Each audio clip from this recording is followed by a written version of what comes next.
That's a Advanced philosophy memes. We make good memes. Advanced philosophy memes. Base fucking memes. Advanced philosophy memes. We make good memes. Advanced philosophy memes. Base fucking memes.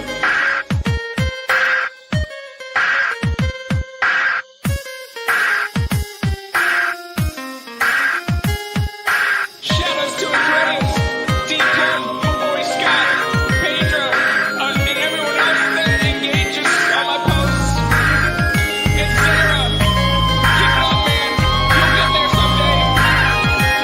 And everyone else from Great Memes.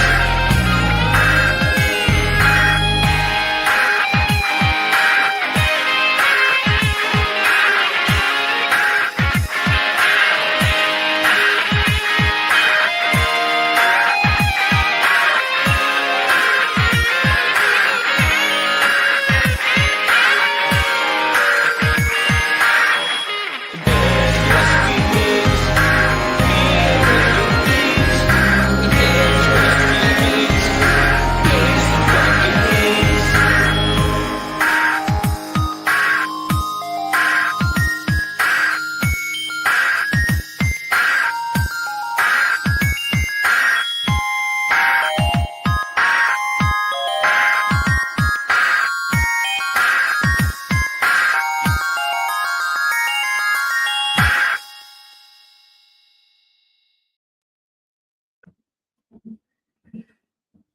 What's going on, guys?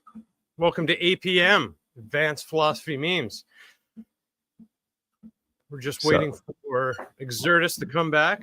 Oh shit, my kettle's whistling. I'll be right back. Yeah, no worries. And looks like we have another guest coming in, the Weed Lorax. I'll bring him in for Andreas. Yo, Yo, what's going on? Welcome to too APM. much. I'll the black screen is part of a protest that you guys missed out on. You're supposed to go change your profile picture, but I'll explain it later. Oh, damn. I'm kidding. But I'll be right with you guys. I'm gonna mute myself in the meantime. Okay, sounds good.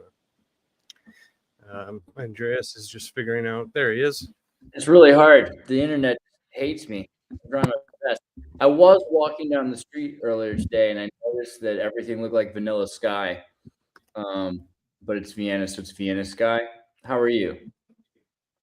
You're exercising. Doing well. Yeah, is it making a lot of noise? No, it's cool though. I like to see that you're like walking towards the goal. It's like a Woody Allen movie from the 90s or something where they're just like walking down the street the whole time. It's great. I hope you don't mind. Kurt, what are you up to? Do you want it to make a lot of noise though, or no? Sorry. No. We could I use just- I my have to- shoes this week. I hurt my foot yesterday, so I have to exercise it. So I just hope it's not making noise. Otherwise, I'll cut As it people out. that are super tech savvy, such as all yourselves, there's two types of spatial audio that you can do, and if you're walking forwards, you can have the audio kind of projected up and ahead of you, so it feels like if you're listening to like a podcast, it feels like you're walking up and towards that voice. So it keeps your posture better, as opposed to balancing it between the left and right channels. And then within I'd the like specific to get you room like a green too. screen. Yeah. If we had a green screen behind Jordan, then we could just have footage of New York City or Paris, and he could just be walking through the world the whole time, and you could do monologues that way. I think that's like the indoor cat solution. But and they did studies, and people were like 20% longer on their walks and exercise if they used the right sound stage, and it's just this subtle. So how do you make that psychological setting, Lorax? Well, again, I identify Is the it trends. An I Apple don't thing, make or- I don't make the trends like Xertus, but he also can like facilitate. I'm sure there's plenty of smart people connected in the network. I'm not the computer guy who would understand. I can describe it and tell you whether it's working or not.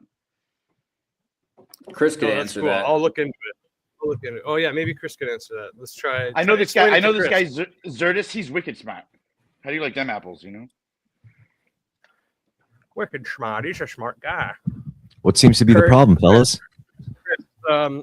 Lorax was bringing up a feature for audio I think he said that you can make, like, for example, if you're listening to a podcast or something, you can make the audio come from in front and above, so you're walking towards it. Does that sound like something that Yes, and alternatively, if you were in an indoor space and you wanted to simulate a TV being on a wall, and the sound coming from that space, you can in fact have the image on, a computer screen, and every time you turn left or right, there's a motion sensor that keeps the audio balanced. So if you turn away from the wall where the TV is on now, it sounds like the sound's coming from behind you, even though the sound's coming from your headphones. And the problem is, if it's slightly off, you can get vertigo, and probably shouldn't operate heavy machinery while using that. Vertigo. great Hitchcock film. I'll stay away from that, maybe. I was trying to explain Kurt to someone earlier, and I was like, Kurt is, a very masculine, like virile, like testosteronal male, and he didn't always used to be that way. He used to just be this like nice German boy from like Amish country, but then he went Everybody to say hi, Argentina. Kurt. Hi, Kurt. Hi, Kurt. So I thought maybe Kurt, you might want to explain to us, like, how can we be a better man? Nice. Why? Thank you. I'll go ahead and explain to all the masses how to be more of a man. The first chop off part of your penis and become a woman. I mean, no, sorry. I mean, take That's advice the from old yoga way. poster. That's the step old one. Step two. Step two is you have to care about the people around you. That's the big South quality you can have. And I would also say do lots and lots of psychedelic mushrooms over the years. Just and I'm not even joking, because like I think it's not that I'm like, you can put it down. You can put it down after a while, and that's fine. But there is something super regenerative about that in particular. Like you have to stay fit too, but something that definitely reignites your libido. It's kind of like, you're saying mushrooms, not acid. You're saying specifically that your experience was having a positive reaction. He got to mad psilocybin. horny on mushrooms, bro. To Exactly. psilocybin. And because you got to be Wild. careful. Have you heard of Really? the Lilliputian? I'm The not doing Lilliputian mushrooms with out you, there? man. Yeah, no Um, kidding. I'm sure No, the Lilliputian so- mushrooms. You got to make sure they're not those. But So honestly, in my life, like I have not. Disclaimer: I have not converted to Judaism, but there are takeaways. And so, like, if you, I think if you follow, I think if you follow a lot of principles, particularly like money principles, like, yeah, the stereotype is, greed. I'm not proposing be greedy. I'm saying they Greed have is systems justice. where essentially slow and steady wins the race. And the question you can- are greed and altruism opposites? And if we No. didn't have I mean, some amount of greed and we were purely altruistic, as opposed to there's only a few other like bird species that will look after their cousin's nest if the cousin dies and doesn't come back from the scout run, and otherwise they usually like knock the birds out of the nest and start over. That wasn't even the question. No, he was trying to define the essence of mankind. I liked where Kurt was going. altruism. Kurt started out with Albert Schweitzer, compassion for your fellow man. Went straight to Timothy Leary about his psychedelics making him more sexual. It was greed. It was greed. And so are greed and altruism polar opposites, or are they different parts of our brain anatomy? I don't know. we can get deeply philosophical for a second if you don't mind. All right, so I I'll mind take a your little answer bit. as a good answer.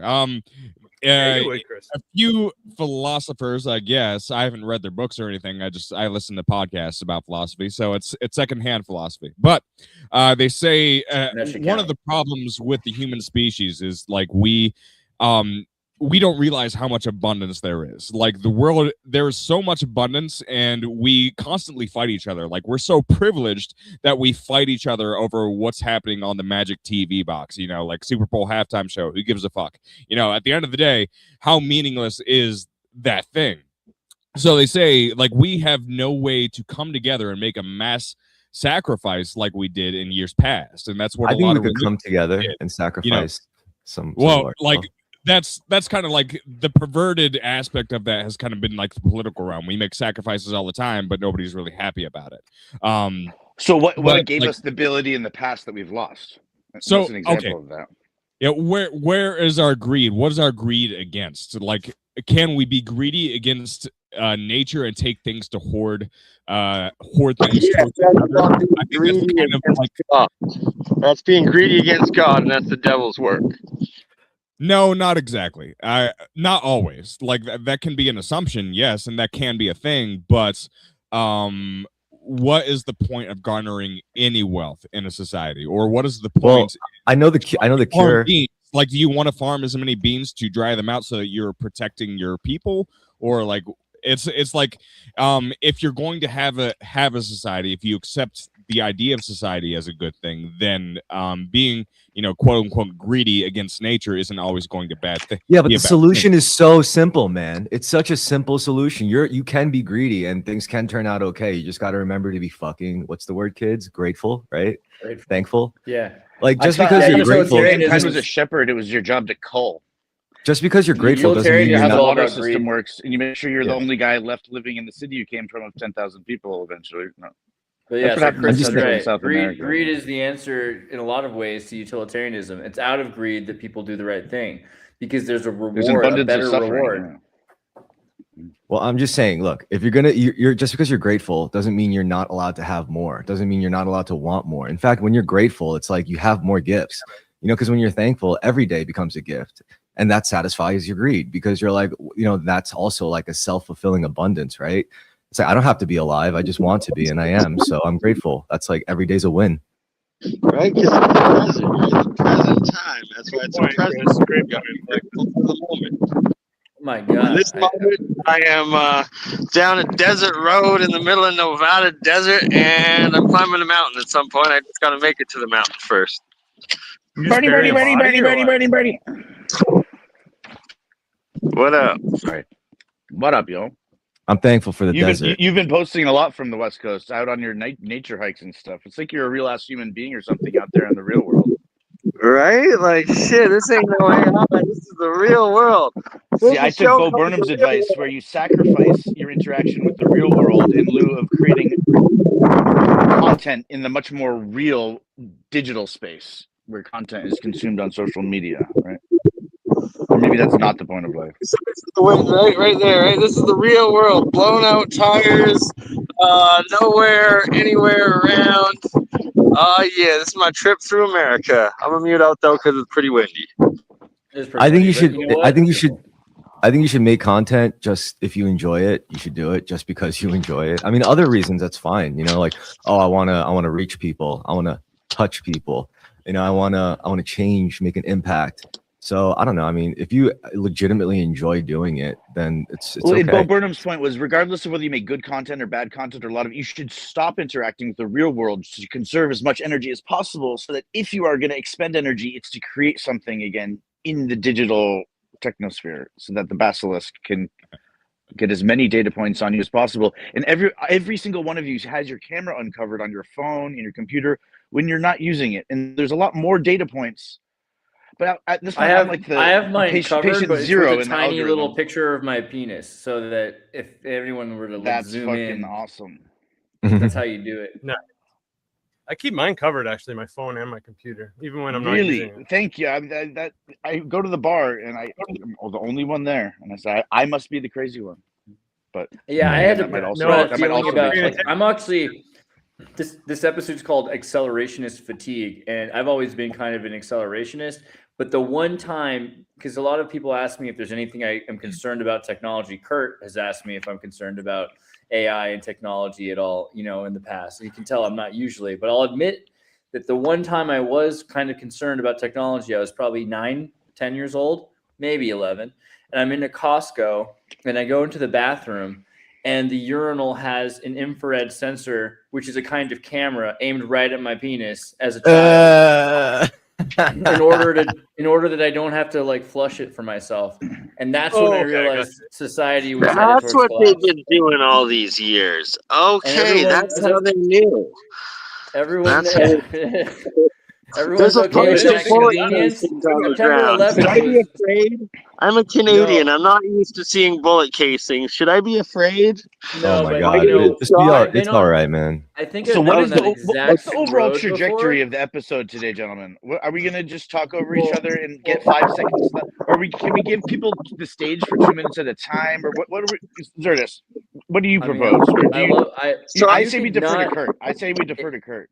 If you could seriously not talk for 2 minutes, I think you'd probably make money that way. I Well, don't no, know if but that's again, it's not possible. listenable. Again, it fractures the audience's consciousness if everyone only talks for 10 seconds because they don't want to be somehow rude and actually speak in like 3 paragraphs. And like, again, like I have a New Year's resolution thing that I wrote that's like only 20 lines, but that would be absurd to take up 45 seconds. Who do I think? Look how many people are on stream, but like I'll wait till the end, you know.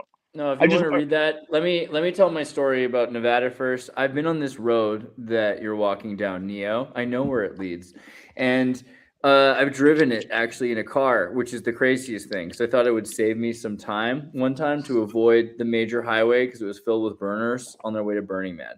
Now, what you'll find along the way are not only bullet shells, but any sign that you might look for will probably have itself shot clean through. It should be illegible. Many bullet holes. Yeah, and that's I think really Native Americans and tech and just kind of Nevadans with guns. Like this is a safe place to go aim and to take out. You don't think with. that's like graffiti on mailboxes? You don't think that's a way that I certain think it's people See, signal exactly to each like other? that.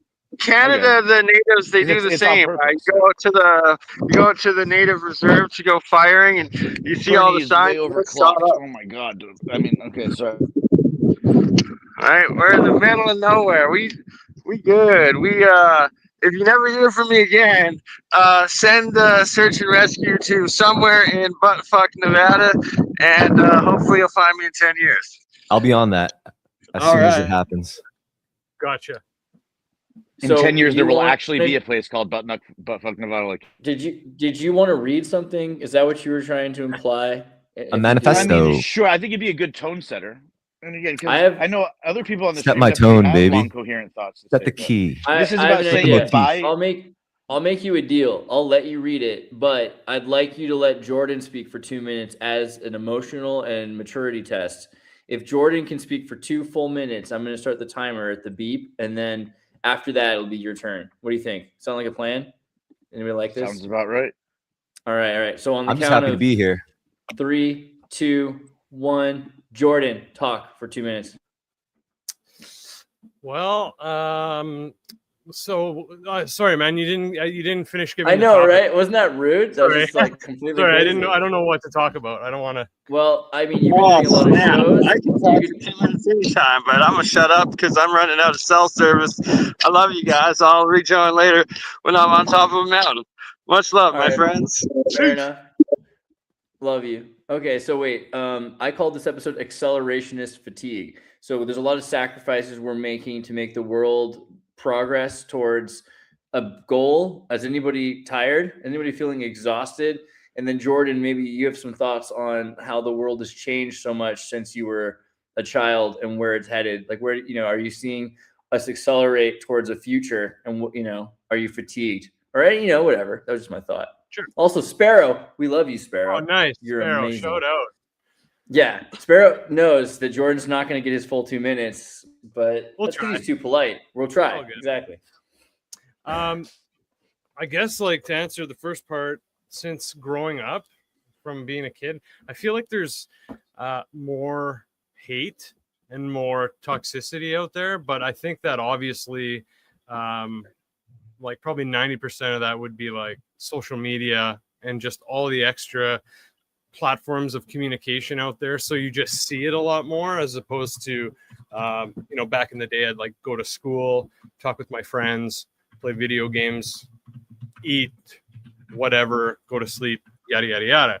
But now it's like, especially if you like do a podcast or you're interested in what's going on in the world, you feel like sometimes compelled to always be checking what's going on. And you see a lot of violence, a lot of wild stuff that like probably wouldn't fly back in the day. But now that the Biden administration sandwiched in between the two Trump administrations has happened. It's just, I think it's just created so much. And of course, I don't think the leaving off of Obama helped. So I don't know. I think it's just going in a bad direction. That's what I feel. And yeah, I do feel kind of fatigued by it. I feel like there's like so much other stuff I'd rather be like researching or talking about, but sometimes I feel compelled to like put focus on stuff that is happening like that day, that moment. And yeah, it can be really exhausting, especially like if you're people like us and you can kind of spot the fractures in the facade and what's actually going on behind the veil. Yeah, you get frustrated, you get fatigued, you get tired. And I mean, that's why it's nice to have like friends like you guys. I got a secondary to ask to that, actually. The second part of that is, how do you know who to listen to? And because I hear, you've had no some idea, episodes man. recently. That's what I'm trying to find out. That's like that's kind of Chris mentioned like doing a podcast and for what reason. And one of them he mentioned was to enjoy it, I think. And that's a huge reason, to enjoy it and learn, meet new people, but also to learn about who you can listen to, who you can trust, who you should be listening to, what to be watching out for. So it's a huge question, right? Especially when you have this new alternative media that's just exploded in the last, I guess you can say, decade. And now you have people like Candace Owens, Andrew Tate, Tucker Carlson, Shapiro, Nick Fuentes, even like people like Piers Morgan or stuff like that. And they have these huge $100,000 to $1 million platforms.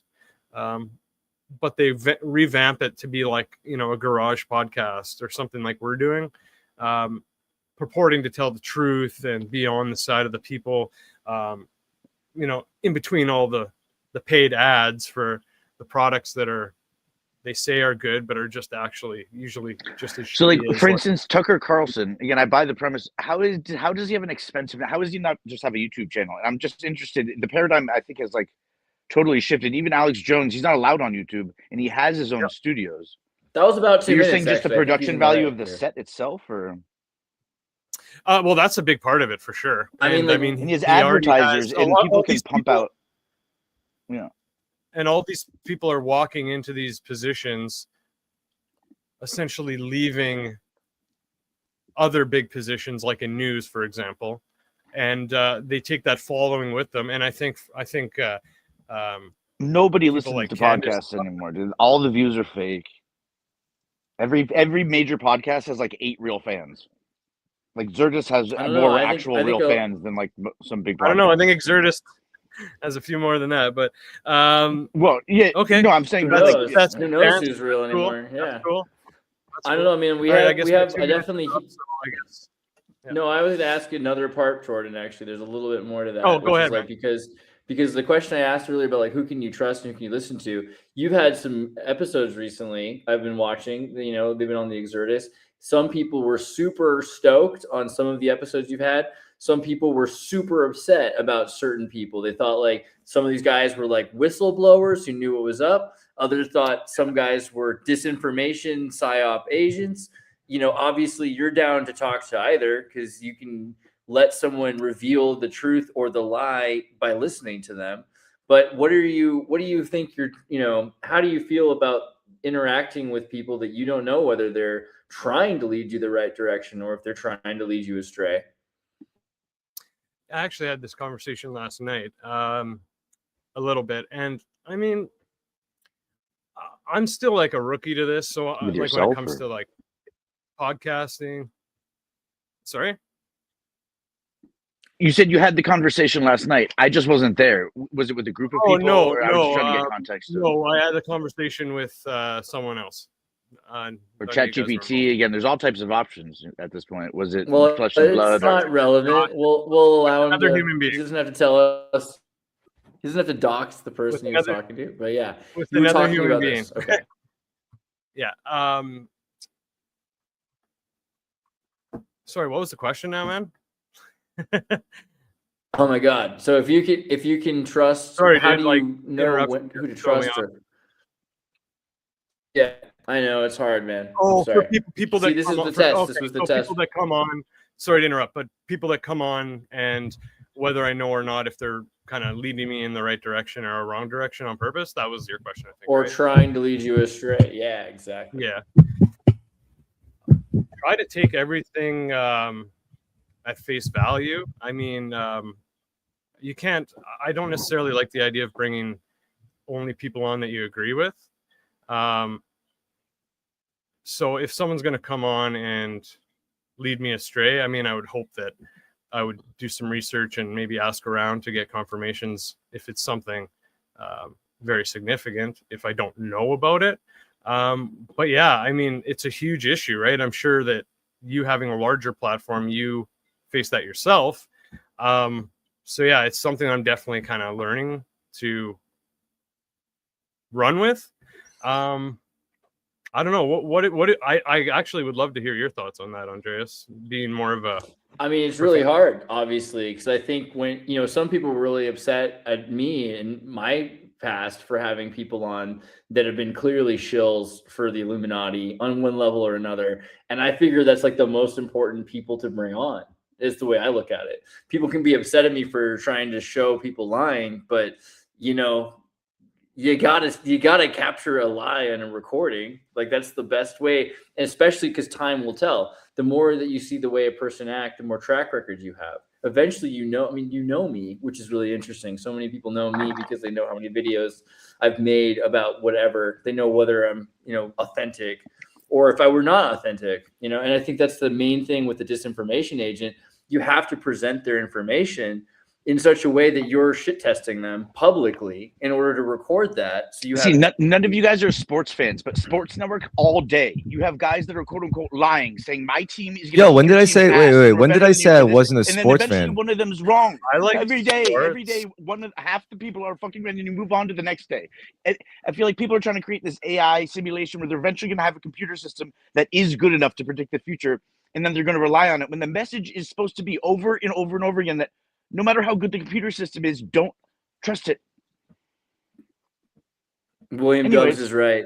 Andreas has 127K. Russell Brand has 6.72 million. Suspicious, ain't it? I don't know. What can I say? Maybe Russell Brand makes better content. Sorry to interrupt, but that's just like I was saying. Like, he was a big actor, right? And now he takes the helm of a podcaster and he says, "You should listen to what I have to say, because I'm going to tell you the truth." And he already has that following, right? So, but you're saying that like it's a dangerous thing. It's like, I'm a Red Sox fan. If I listen to his broadcast, I might start rooting for them or like learn more about their team or organization and why they have success over. Hey, hold on. Breathe. You. Okay, and then Jordan, you explain what you were trying to answer. I mean, it could be dangerous. I'm just saying, I guess my original point was just talking about the influx of quote unquote alternative media people that have come from a high role already, and then they're taking this role as someone that, I'm just a podcaster, I'm not bought, I'm not corrupt, you can absolutely trust me. That's all I was saying. And yeah, that can be dangerous. Yeah, pretty shady a lot of the time, for sure. Yeah. 99% of the people, if they don't agree with 100% of what the person says, they find one of any other 500 people's channels to watch until they hear one thing that the person has that they disagree with, and then they, after 2 years, and then they move to another podcast. But that's not a realistic way. I think Andreas described his belief set as kind of more multivariate. I get scared when everyone starts believing what I believe. At first, I try to take a controversial opinion so I can flush it out. And then once you get enough people convinced of it, that it's a strong enough and solid enough opinion that it's a hypothesis, it could be proof, could even be true. That's not just performative to be funny. You're saying as like a survival technique in large groups of people, what you do is you throw out the like inappropriate joke. Like, the way ICE is treating Mexicans, it's unacceptable. They're treating them like they're Jews or something, And then you see how people react, and then you learn how to drift towards the people that you're trying to Interact That's a with that really specific example, but you could totally do something like that, because then what you do is you throw out all of the people who agree with you, which is the opposite of how to grow your following, probably. I don't know. It seems like that just galvanizes people against each other. But at least you can look for someone who will, if everyone starts agreeing with you, that's a dangerous place, because you can't grow in that. You can only become more affirmed in that. That's what you do if you're like in a self-help program with like a drug addict group. You like affirm each other. No, what we should be doing is finding people that disagree, so that they have, you want to have hundreds of people in a Jezebel debate around you or something like that as a format, so that you constantly are getting Jubilee, not Jezebel. Yeah, sorry. Weird Freudian slip. I don't know what that was. See, about, at least someone's yeah. paying attention. I caught that. All right. I just gave my little smirk. I was like, huh. Yeah, thank God someone is. But then you get 100 people who would disagree with you again, which is, you need at least that, so that you can have 100 holes drilled into your plan, right? You want to have every attack possible on your ideas. That's the goal, so that you have better ideas. So wait, that's not how you guys already structure your opinions and beliefs. Is you interrogate the shit out of the things that you think are obvious until, and the more people you interact with, right. You're gonna get. So Winston Churchill used to stand in front of the mirror every morning, and he would argue with himself. People said it looked like he was Gollum arguing with him, like the devil, just in the mirror, was just yelling at him, because he wanted to have any possible criticism or attack on his personhood that he could ever hear prepared, and to retort, to already have a million retorts to anything anyone could ever say to him that was rude. And a lot of British people have a lot of creative ways of being kind of rude. So he would look at himself and make fun of his nose, or make fun of his hair, or, often make fun of his politics, right? And that was the thing. I think at one point a woman said, "Frankly, Mr. Churchill, I'm not sure which I dislike more. I have a greater distaste for your politics or your mustache." And then Churchill said, "Well, luckily for me and for you, perhaps, you will probably never come in contact with either," right? So he could do this at any moment, because he knew how people were going to attack him, because he would attack himself. I think that's a scary way to do that. Yeah, I think there's healthier ways to do that. Like if you try to approach mastery, you get the same effect. Like I don't know, it could be martial arts, it could be a craft, it could be writing, it could be woodworking, whatever it is. And you tell yourself, I want to become like better than I could possibly imagine at this. And then on the way to that, you realize, you start criticizing yourself. You're like, wow, I'm a piece of shit. And you start criticizing yourself in weird ways. Like you could be trying to use I statements, that's what my psychiatrist. You could try to, you could be trying to paint, and you could be like, what the fuck? Like, what am I doing? I suck at this. I have my stupid tattoos and my stupid mustache. Who the fuck am I? Like, do I think I'm an artist? Do you really hear yourself saying that to yourself? I'm sorry. I think everybody, like anyone who really tries to like devote their life to a craft, they all go through this phase. I think there's this I think there's a feeling of like Stefan, I know you've gone through that. I talked to you about. There's certain things in your life, you've even brought it up on the show, where you did this about your own hair to yourself. People do this to themselves over whatever. It doesn't have to be about tattoos. But it's interesting the way Terrorisk is presenting it as you statements, because you will often hear, more often you will hear a social attack on yourself. You're such an idiot. You're such a fool. As opposed to, I'm such an idiot. I'm such a fool. That's a stronger avocation. And the reason it's a psychological projection into the universal you. And it's not true that everyone has negative self-talk. And outside of me, whether me as a fucking self-hating neurotic Jew also can relate to this idea of having like an inner drill sergeant. I mean, I'm not focusing on the talk. You're right. That was kind of like rhetorical. Like what I really meant, what I really meant was like that feeling of like, you suck. It's coming to the feeling of like you weren't as good as you thought you were. Yeah, or criticism. See, in yoga, it's just called the beginner mindset. You don't, and you have to keep it always. And as soon as you think you're good at something, that's when you like probably stop paying attention and get hurt. Or so it's basically like an inner death over and over. Like, and the joke is, in order to get good at something, you have to admit that you truly suck at it, so that you humble yourself to the process for long enough to get really good at it. But the only way you stay committed to it is by staying humble and convincing yourself that you really fucking suck at the thing that you're now actually really good at. Yeah. But I'd call that a positive feedback loop ultimately, because you're using it to get better at something. And before you know it, like, this is when it gets dangerous. Like you realize you're better than most people at it. You get to that point, that's when you start having every reason to just relax, right? You're like, why the fuck do I give a shit? You can't do what I do. And then you start having less and less reasons to prove to others. So then what's left? You. No, I'm just kidding. Sorry, I mean, No, but like it's- me. I. But there's a value. Hear what I said earlier. When you say you, it's probably because someone projected it into you. When you say I, it's very rare when you have a negative I statement. They exist. Well, all right. But I just don't want to make it. I just don't want to make it about me. But in my personal experience with, say, martial arts, I've been doing it for a fuck long time, and then I went through that shit all the time, over and over again, where I was like, damn, I'm pretty good at this, and then like I go back to doing something really simple, and I'll fuck it up, and I'm like, wow, I fucking suck. And like that's my personal iteration of this experience. Same with music. Like there were many points throughout like me like doing music for 17 years. I'm like, wow, I'm getting pretty good at this. And then it's like, wow, I really actually fucking suck. Like my shit's like when I try to play something out in a venue setting as opposed to just like my home speaker system, like moments like that, that's kind of like an inner death in a way, so that the better you can be reborn, at least as the musician or the martial artist or just a human. I like it. I think that was 48 seconds, and so you 2 slaps on the back of your left wrist and 1 on the back of the right wrist.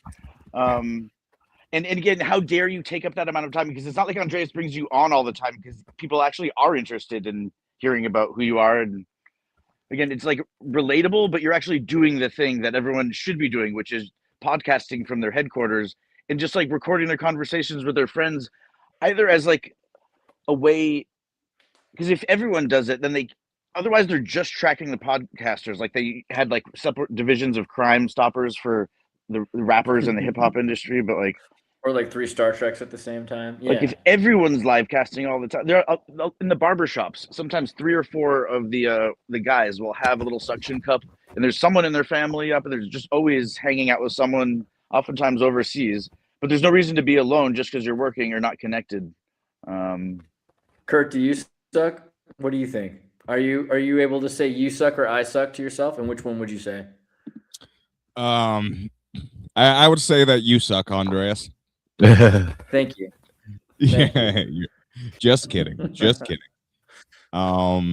Skills. Chicks dig a dude that has skills, right? If you got skills, one thing I would say is that, yeah, sometimes it's like going back in time and you're like, oh, I don't have this skill, but I do have this skill. It's like, it's there. It's there. It's with you. It's a part of you.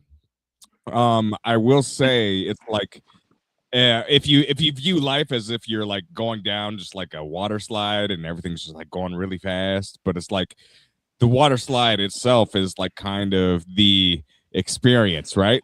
So no, holding hands is the experiance with you guys. Well, for me, practice is the goal, and I always do. I can never make my full point, and sorry, you asked the question. You asked a question. Oh, it was a rhetorical question, or it was a Socratic. Yeah, I got you. Okay, fine. My bad. Yeah, I'll raise my hand next time. Full points. I'll be done in about 2 or 3 hours. So, my little anecdote is like if I play an instrument for like a musical instrument, sometimes you do regress, but also there's still like the fire's still there. You know what I mean? Like it's easy to find the pathways. It's like you have to like unlock your memories because they were just like dormant for a while. So like you can spend so many hours and those hours make an impression on you. But the reality of life is that the reality around you is constantly changing. So it's like you have to have a cross reference. Yeah, you have to have a reference point to be able to retrieve those lost memories. And so it's like the skills you have, I don't think they're ever truly gone. But like we also live in a hyper competitive culture where like there's musicians say, oh, in order to be a valid or good musician, you have to practice 5 hours a day. And like I think that's totally crap. Like, no, you don't. You have to find a way of incorporating your life experiences into your artwork, and then the practice doesn't matter as much so long as you're like doing a good job of doing the first thing. That's the best anecdote I have. So I never think you truly lose a skill over time. It's just, well, the reality around you is changing, and what are you trying to focus on? And there is no right answer, I believe, for because people are individuals. You're a soul, whatever. But obviously, I'm going to respect someone like Chris. He says, "Well, I'm going to dedicate 5 hours of my time to this. I'm not going to shit on that." Oh, come on! I'm just a fucking asshole like everyone else, man. Like like the guy walking. pay- You just need to get advice about who to listen to, and then trust everything that they say. Exactly. That's the true path. True path to We're on the same enlightenment. page. And again, Okay. as long as the sheeple stay the sheeple and no one wakes up, then you just lay low for siesta, fiesta. It's a simple system. It doesn't have to be this like 5 degrees of terrorist threat network or whatever. I don't know, being like accelerationist, trying to get to a goal is brutal because you have to stop resting. You have to quit doing bad things all the time. And you have to say goodbye to the pleasantness of now in order to prepare for the future. And being a futurist is very different than being in the now. They really taught the boomers, be here now, at least the cool boomers. And now we're at a generation where we're afraid of what the future could bring if we don't prepare for a certain future.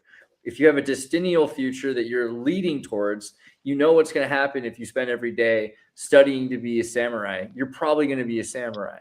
If you spend every day smoking weed and drinking, you might just be the town drunk or another town drunk or dead. That tells us there's a lot of power in routines and patterns, like patterns repeat, right? So if you devote yourself to a pattern, that's probably going to manifest, because that's what happens in nature. I mean, that's how I looked at it. I was like, if I keep doing it, I'm probably going to get better at it.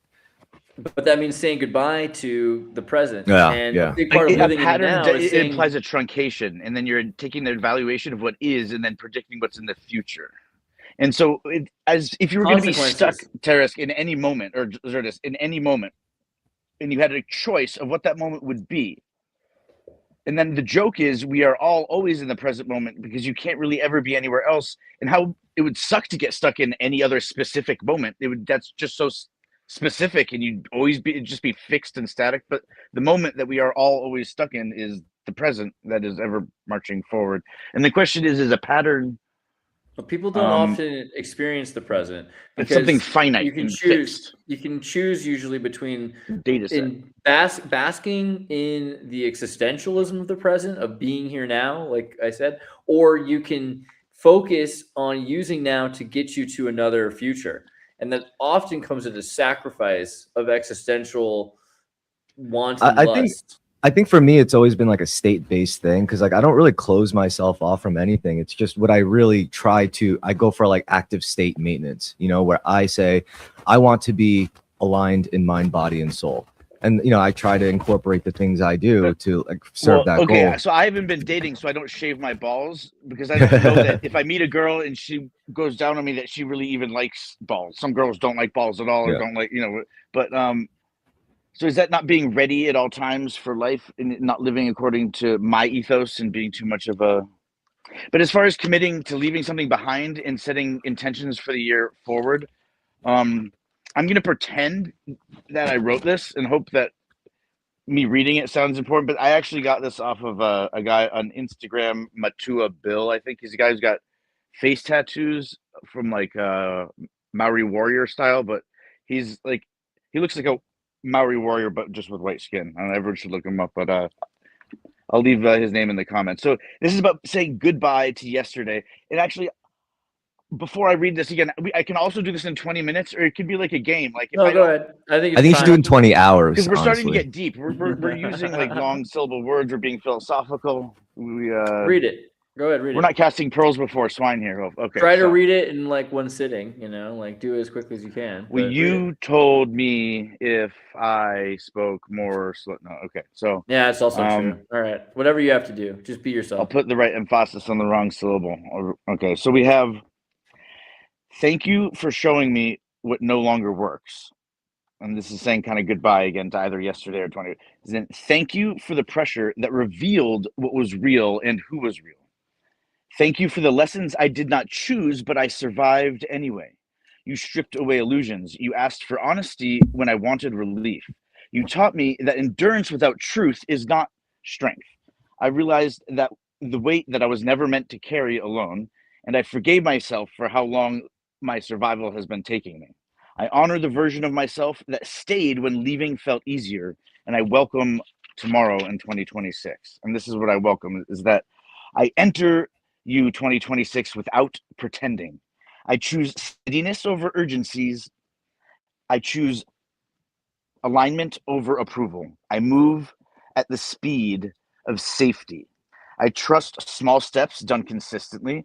I allow support without shame. This year, I build from truth. I protect my energy, my body, and my time. I let clarity lead instead of fear. I do not rush becoming because I am already fucking right here. Motherfuckers. Wow. There's some Randy Savage at the end there I didn't see coming. That was pretty good. Which reminded me of another thing. What did you say just before this? I was just thinking about that. Oh yeah, queer eye for the straight guy, because you want to shave your balls all the time, dude. Our whole generation is a victim of anyone's mother accelerationism. raped you, and so technically you are a motherfucker. Again, women, I think, especially in institutions, 9 times out of 10 are the ones who. But so again, when the word motherfucker, I just like to make sure I'm, when someone says, "Oh, it's like girls dig this, that," they're 20-30% of the audience is now going, "Oh, everything's I think about." You'd say, I think Schweinbacher. Everything's about pussy now. Is that what you're saying? In guys and gals, everything in between and outside. Die Hard. I think that's in Die Hard in German. They say like "Yippee Schweinbacher" instead of mother. Yippee Schweinbacher. Yeah, that seems more reasonable. But yeah, okay. Aren't we a victim of the queer eye for the straight guy? Metrosexuality didn't exist before we were kids, and then all of a sudden on Bravo, there was this entire narrative that you. Oh no, he got cut off. I agree with him. He's basically saying we're an abused generation, and I agree with that. We are an abused generation, every single one of us. To say you're not abused in this generation is being in denial, for sure. I was definitely abused from the shit I've seen that I didn't mean to see. Yeah, who tells saying it's about men's rights is missing the point. Say what? Again, so saying it's about men's rights is missing the point. And I've drawn these parallels in podcasts past, but I feel like, again, this is like a multi-layer shtick, and I just kind of rather hear what Kurt has to say. I'll remember this joke, Kurt, and I'll tell this like 2 more times over the next 5 years if he keeps having me on. So I'm not gonna. Did you watch Queer Eye for the Straight Guy? Are you metrosexual? Poor men's psychology, though. I don't think that's a word. I don't think metrosexual is a respectable word. It was on Bravo in the year 2000. It was a bad word. It was a fad. Let's just be real. Doesn't it mean like you want to have sex with the whole city? Metrosexual? I mean, metropolitan sexuality. Is there a more specific question? It was about men's psychology. Actually, to be fair, I think Stefan was right. Ask about men's psychology. Sure. Go ahead, elaborate, Stefan. Aggression and negativity is the blackface of masculinity. Masculine and feminine are words from an antiquated era of literature that describe, perhaps in the human species, a set of like domestic roles that. All right, is your sexuality a minstrel show? Go. No. Next question. No, that's a fair answer as far as I could tell. Yeah, right. What was it about gender? I don't know. It seemed like there was something there. You were trying to ask about being a man and getting rid of false dichotomies. I don't know. What was it? And again, I was muted. So again, is the question phrased to me or? Yeah, Stefan, I was asking you to ask the question to Kurt because you seemed like you wanted Kurt to answer a question. Does being a musician and like having an artistic outlet help deal with the way that the universe happens to be, and like everyone's burden is the heaviest, so to speak, or every man thinks that and is this stream enough creative expression for Andreas? And outside of like, again, the videos and the fact that he could in the intros and outros, and that's again, I can't wait to see a live performance. of based fucking memes and like someone screaming that at full volume to like warm up the crowd as part That's of like true. an intro. I do want to make him go take me to like Amish towns and then just project out of the back of a van and do free shows for Amish. I think that that's probably the solution. Well, we That's have not a really a fair question, trade. though. All right. We've been planning the boys trip for quite some time. Like, You come for part 1 boys trip, come to Amish land. Part 2 boys trip is Help you escape the well, Amish land. No, but you know Well, how it's yeah. like if you're Get you doing a out of fundraiser and you Amish don't make it, like your grandpa's gonna like make up the extra 90% of like whatever you didn't sell in Girl Scout cookies through like an anonymous donation. But like, yeah, no, we should. I mean, in theory, do stuff like that and fund it.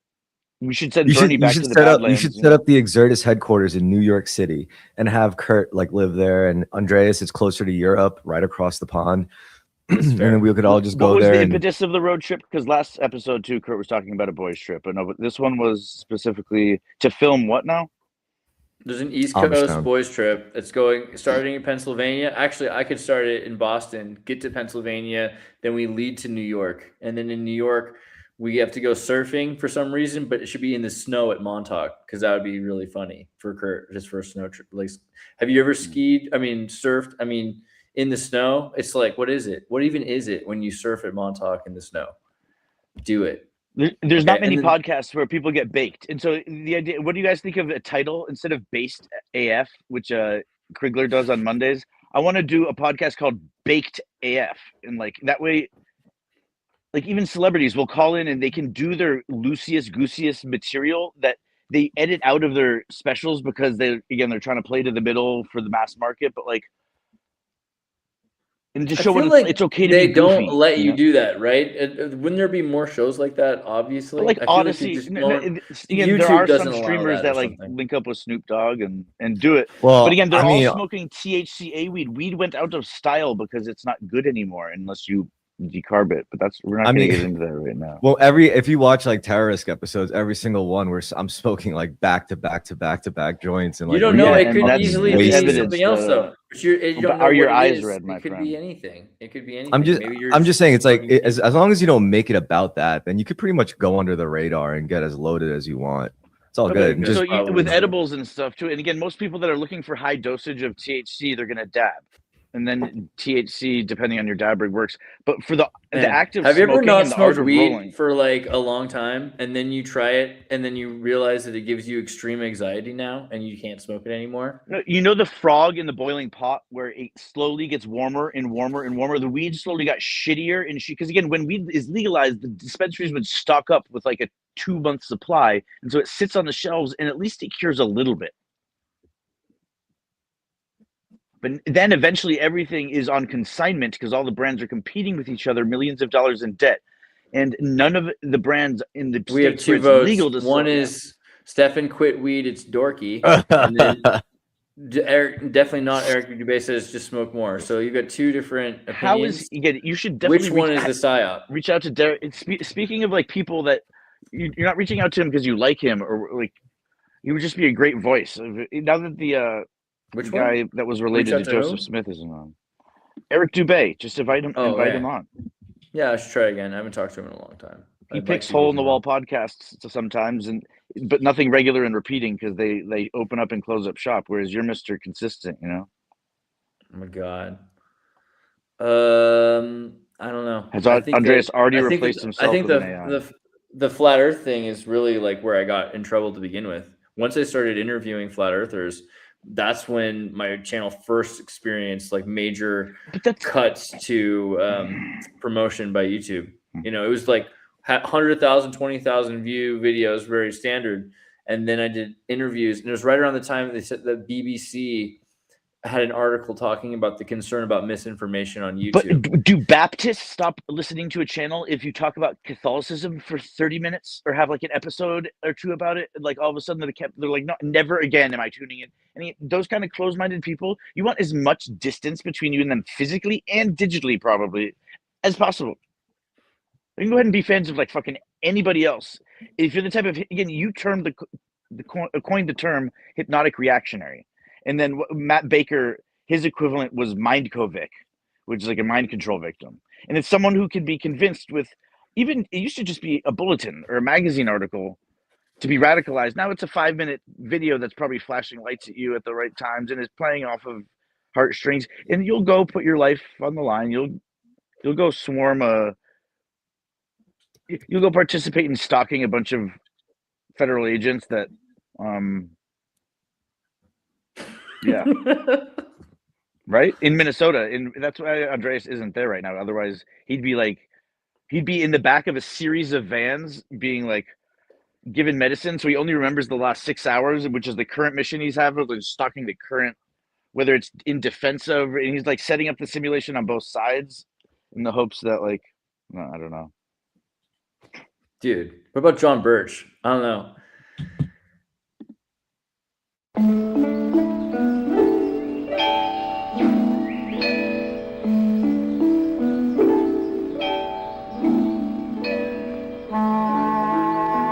This is that vast region of China that lies between two great rivers, the Yangtze and Wangho. It was here on the Lunghai Railway that the final scenes of a most extraordinary story were enacted.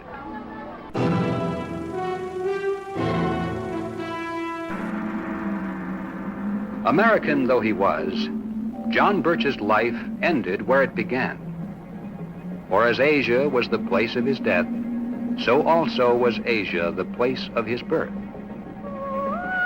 At the foot of the Himalayas, at the headwaters of the Ganges, in Landour, India, John Birch was born to missionary parents on May 28, 1918. If you enjoy smoking weed, Mercer University you haven't Macon, taken my Georgia, advice about is where decarbonizing John first, decides to be a missionary to China. then He graduates from Mercer in 1939. He leaves for China almost immediately.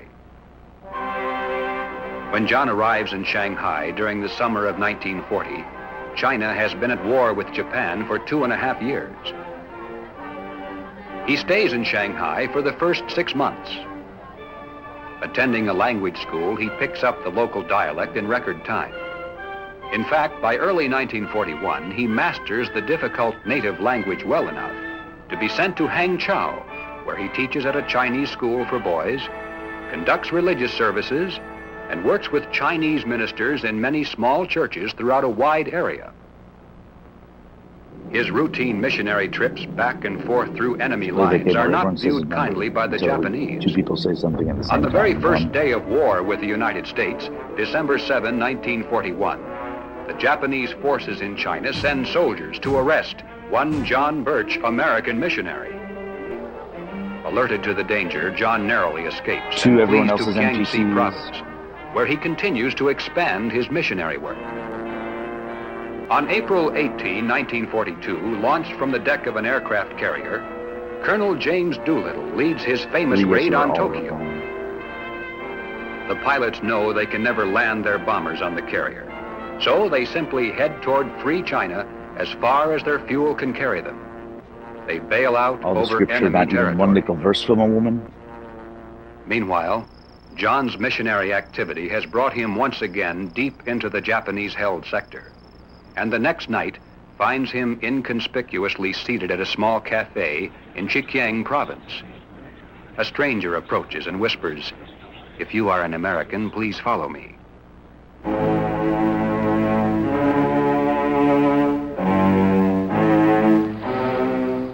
Outside, John is led to a boat that contains none other than Colonel Doolittle himself and his flight crew. They tell John that they're desperately in need of a translator and help in getting through Japanese lines. And so John leads the group out of enemy territory. On the way to Langshi, he tells Colonel Doolittle of his desire now to join the American forces in China, preferably as a chaplain, but in whatever capacity he can be most useful. Sometime later, while in Guilin, and quite by coincidence, John meets General Claire Chennault of the famous Flying Tigers. The general gives him a ride to Chungking in an army transport plane. This is the beginning of a friendship that deepens through the trials of war. On the 4th of July, 1942, John is commissioned as second lieutenant in the United States Army Air Force. But because General Chennault already has a chaplain, and because he desperately needs old China hands who speak the language, are aware of the intricate social customs, and who can live on the meager Chinese diet, John accepts the dangerous assignment of gathering information behind enemy lines. Using cloth panels on the ground to pinpoint enemy targets, and personally directing the bombing runs by radio, John quickly becomes almost a legendary figure known to all as the Eyes of the 14th Air Force. From sites overlooking the Yangtze River, John and his crew are able to maintain such a surveillance that the Japanese are unable to move a single ship on the river without the Air Force knowing it.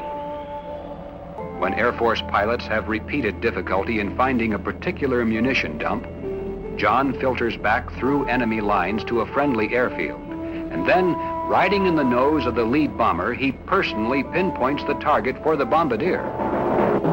The dump is completely destroyed. John undertakes the seemingly impossible task of building 2 emergency airfields. His sincere friendship for the Chinese and devotion to their cause is so unmistakable that literally thousands of coolies labor by the most primitive methods to build his airstrips. These valuable fields deep in enemy territory do not cost the U.S. Air Force one single penny. In a moment of meditation, he writes to his parents, "I am growing in the ability to handle men in the achievement of difficult tasks. So these years of violence are not entirely wasted." In September of 1944, for exceptionally meritorious conduct in performance of outstanding service, General Claire Chennault proudly pins the Legion of Merit on Captain John Birch. The end of war did not by any means clear up the problems in China. 3 million Japanese were now virtually stranded in that vast land they had entered 8 years earlier as conquerors. The resulting chaos demanded that many difficult missions be undertaken to unscramble the confusion. Assigned to one such mission are Captain Grimes, Lieutenant Ogle, and Sergeant Myers of the United States Army, 2 Korean and 5 Chinese enlisted men, Lieutenant Tung of the Chinese Army, and Captain John Birch in command. Shortly after departure, their train is stopped by a break in the tracks of the Lunghai Railroad about 50 miles west of Suzhou. They transfer their gear to a small handcar, despite the warning that there are marauding bands of communist guerrillas ahead. The men feel that, as Americans and as allies in the war against Japan, there should be nothing to fear from the communists. And besides, the war is over. Has been for 10 days. Finally, they meet up with a force of communist guerrillas, several hundred strong. They are ordered to halt. Captain Birch and Lieutenant Tung ask to speak with the man in charge. After a brief conversation, they are led into the village and then left surrounded by soldiers. Captain Grimes and the rest of the party stay behind. Lieutenant Tung overhears several of the communist soldiers and warns Captain Birch that his life may be in danger if they stay. John replies, "It doesn't make much difference what happens to me, but it is of utmost importance that my country learn now whether these people are friend or foe." Friend or foe? The answer is quick in coming. Disarm that man. Captain Birch demands to know by what authority an American officer is being disarmed. Wait, if he is to be disarmed, let me do it. No, shoot him first.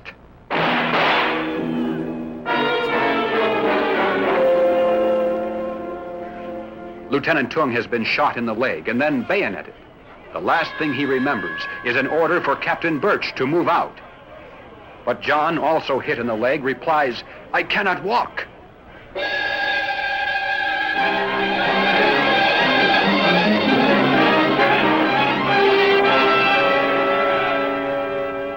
Friend or foe?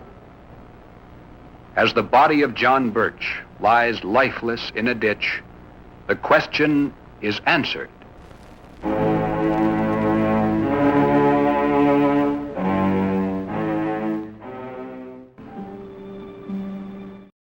You know what I mean? So, John Birch, bro.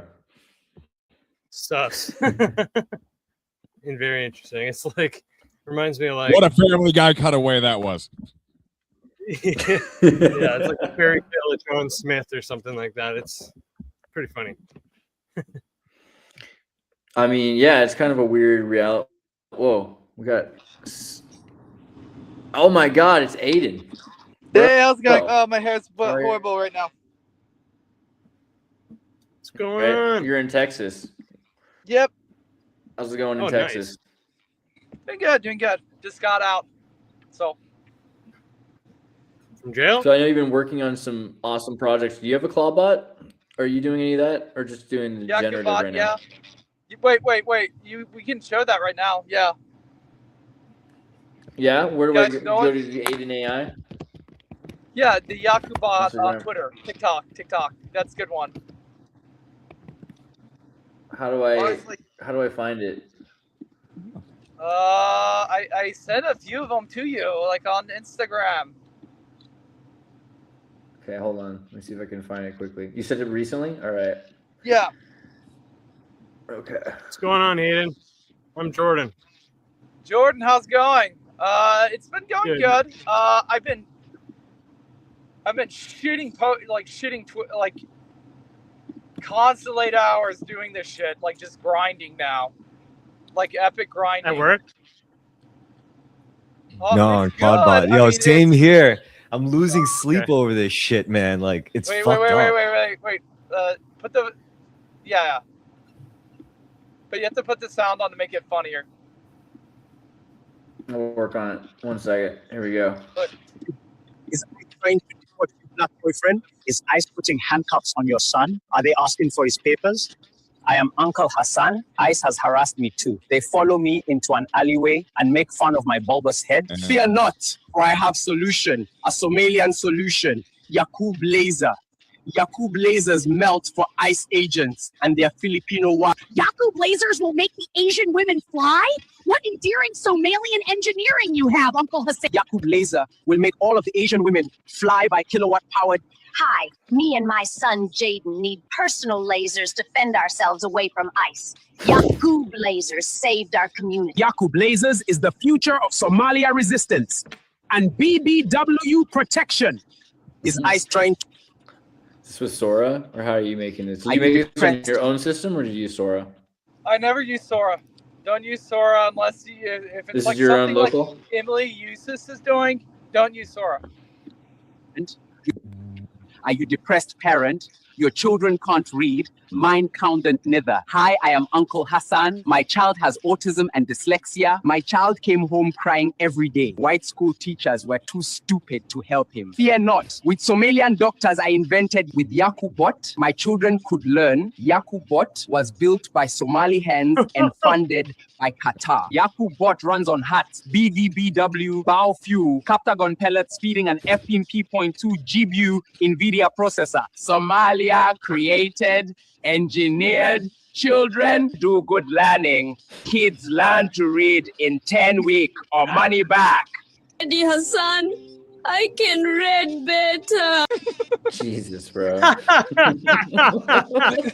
So you made all those, Aiden? That's Yeah. cool, man. So That's like wild. the small kid is like, I feel like the kind of like this other character. So I want like there to be eventually like 400 different Somali characters that have their own movies. Like my God. they're like all eventually every single one of them will like it would be like a Rick and Morty universe of like Yakub's like Somalians, and like I have Ilan Omar eventually will be an octopus. Like You have a big dream, man. no, I already do. I Somali. already have it. And it's like fuck. It's very weird. It's like very weird. Well, it's future art for sure. I don't know. Kurt, do you I have had thoughts? the infinite dream of making every girl nude, and yet I choose just to make realize? Ilan Omar an octopus. Yeah, sure. You could do anything if you wanted. I don't know. What do you think about this? What do you think about his Somali propaganda, gentlemen? There are places where women have to pay a tax in order to wear a shirt, and if they're broke, they have to walk around topless. But it's like up until old age, and it's just like a way to acknowledge. It's like a cat. It's not a caste or a class system, but now there's a let me see your papers tax. So you know the real ID. This came to me right before the stream. This is a 5-second idea. You conquer the real ID stream because you make voter ID mandatory, and now it's a poll tax, and I don't have a gold star on my paperwork because the last time they told my people that, oh, everyone's doing it, yeah, no big deal, just get the gold star on your. I understand it's 5-pointed star this time, but like now I can go to the airport, and at first for a long time they bluffed and they said, no, you're not going to be able to travel. You know that you're not going to be able to travel.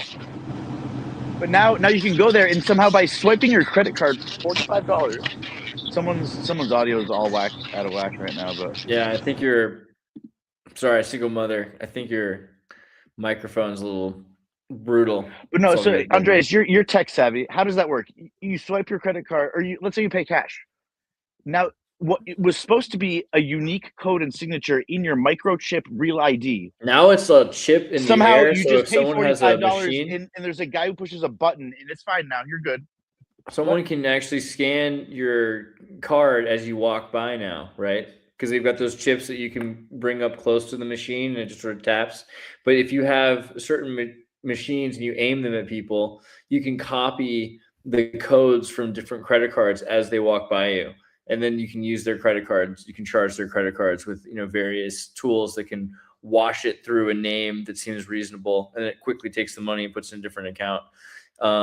People are clearly like hackers are doing this now. So I mean, it seems like a really dangerous thing. The conservative aspect of this ID laws, and it's a major thing. I know in was it Justice or not, Sheriff Alito in New Mexico. There's really people feel really passionate in Massachusetts. Used to not. It was a non-mandatory ID state. Some states you have to produce your papers apparently, whether you're a citizen or not. But as far as like privacy, what is it? The Fourth Amendment right to avoid unnecessary or undue violations of your privacy, or and whether or not back in the day that made sense in a certain way as a principle, and whether or not today. Well, they make wallets. I'm still just wondering from a technological standpoint. They make wallets that will actually block the EMF frequency. Like there's a certain material that you can get that just goes around your cards, and then your card can't be easily scanned. But a lot of people are getting their cards scanned right now, apparently, because machines are really cheap on like AliExpress that just pick up those signals. I think it's like a near frequency. So I've always tried to do this. We pass it around so I'm in Massachusetts.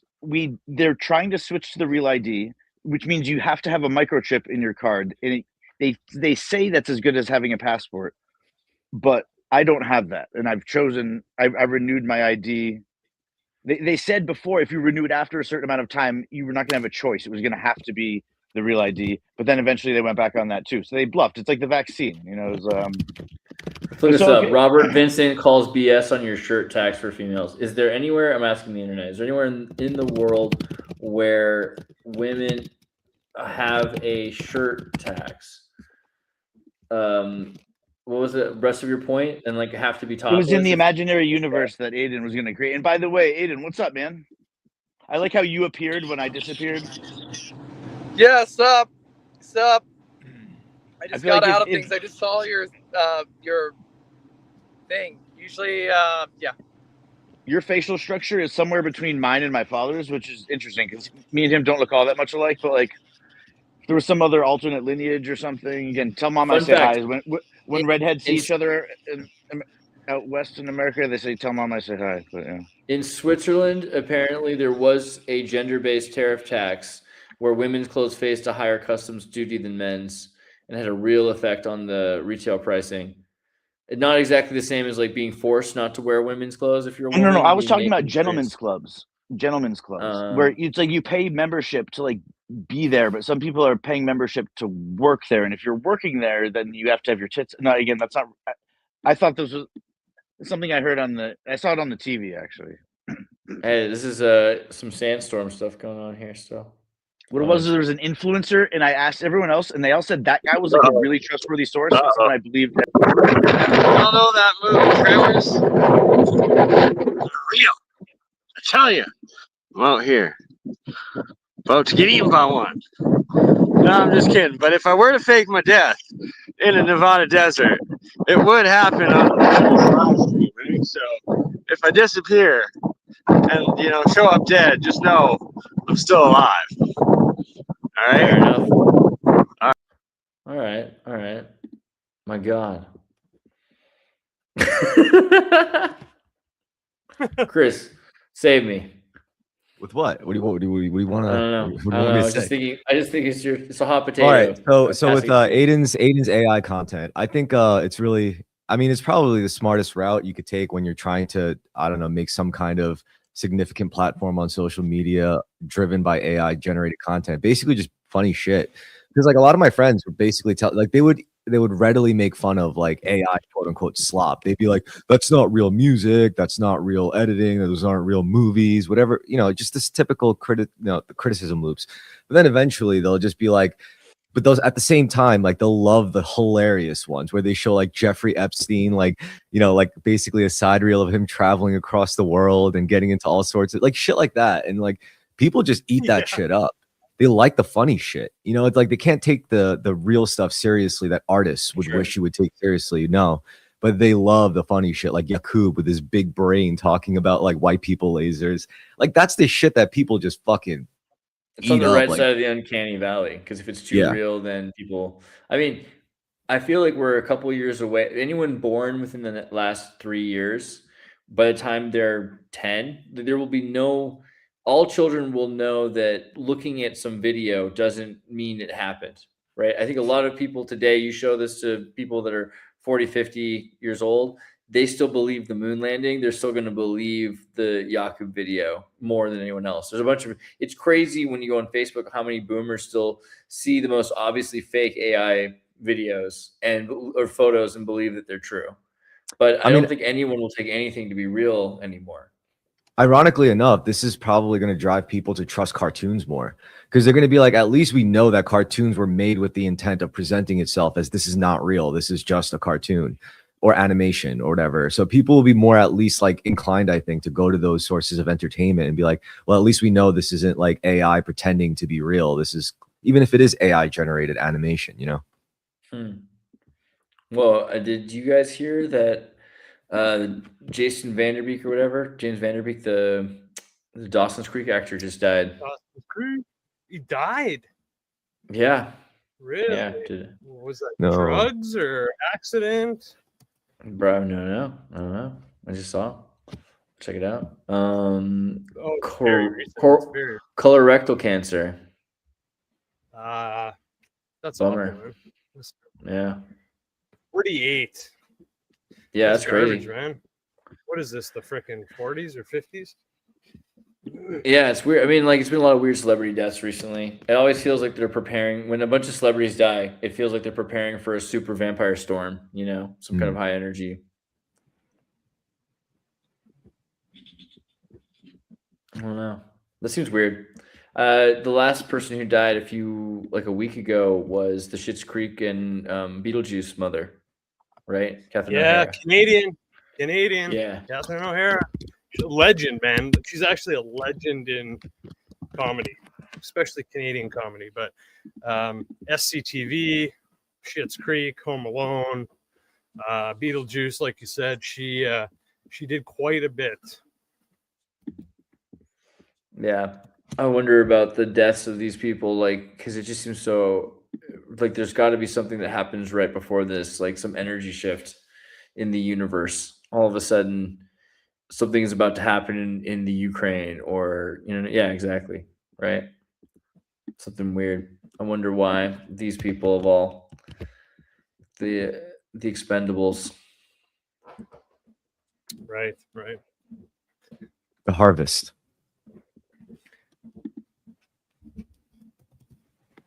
Hey. Is Vega there? Oh, Vega. Sorry, I didn't see you in the back there. How's it going? Yo. Peekaboo. All right. There was. See, Andre, see the background behind me? We discussed this before the stream.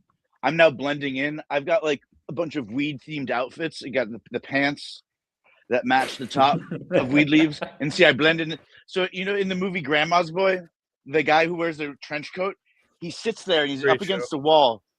And he goes, how can they see me?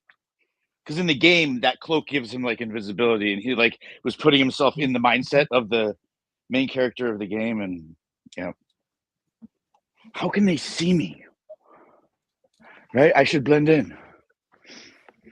I mean, but in 5 minutes, again, I've got like 4 or 5 weed-themed outfits because it's my goal to create third spaces in the community. Whether there's a carve-out in the Massachusetts statute now specifically designed for places that says like yoga studios to host social consumption of marijuana.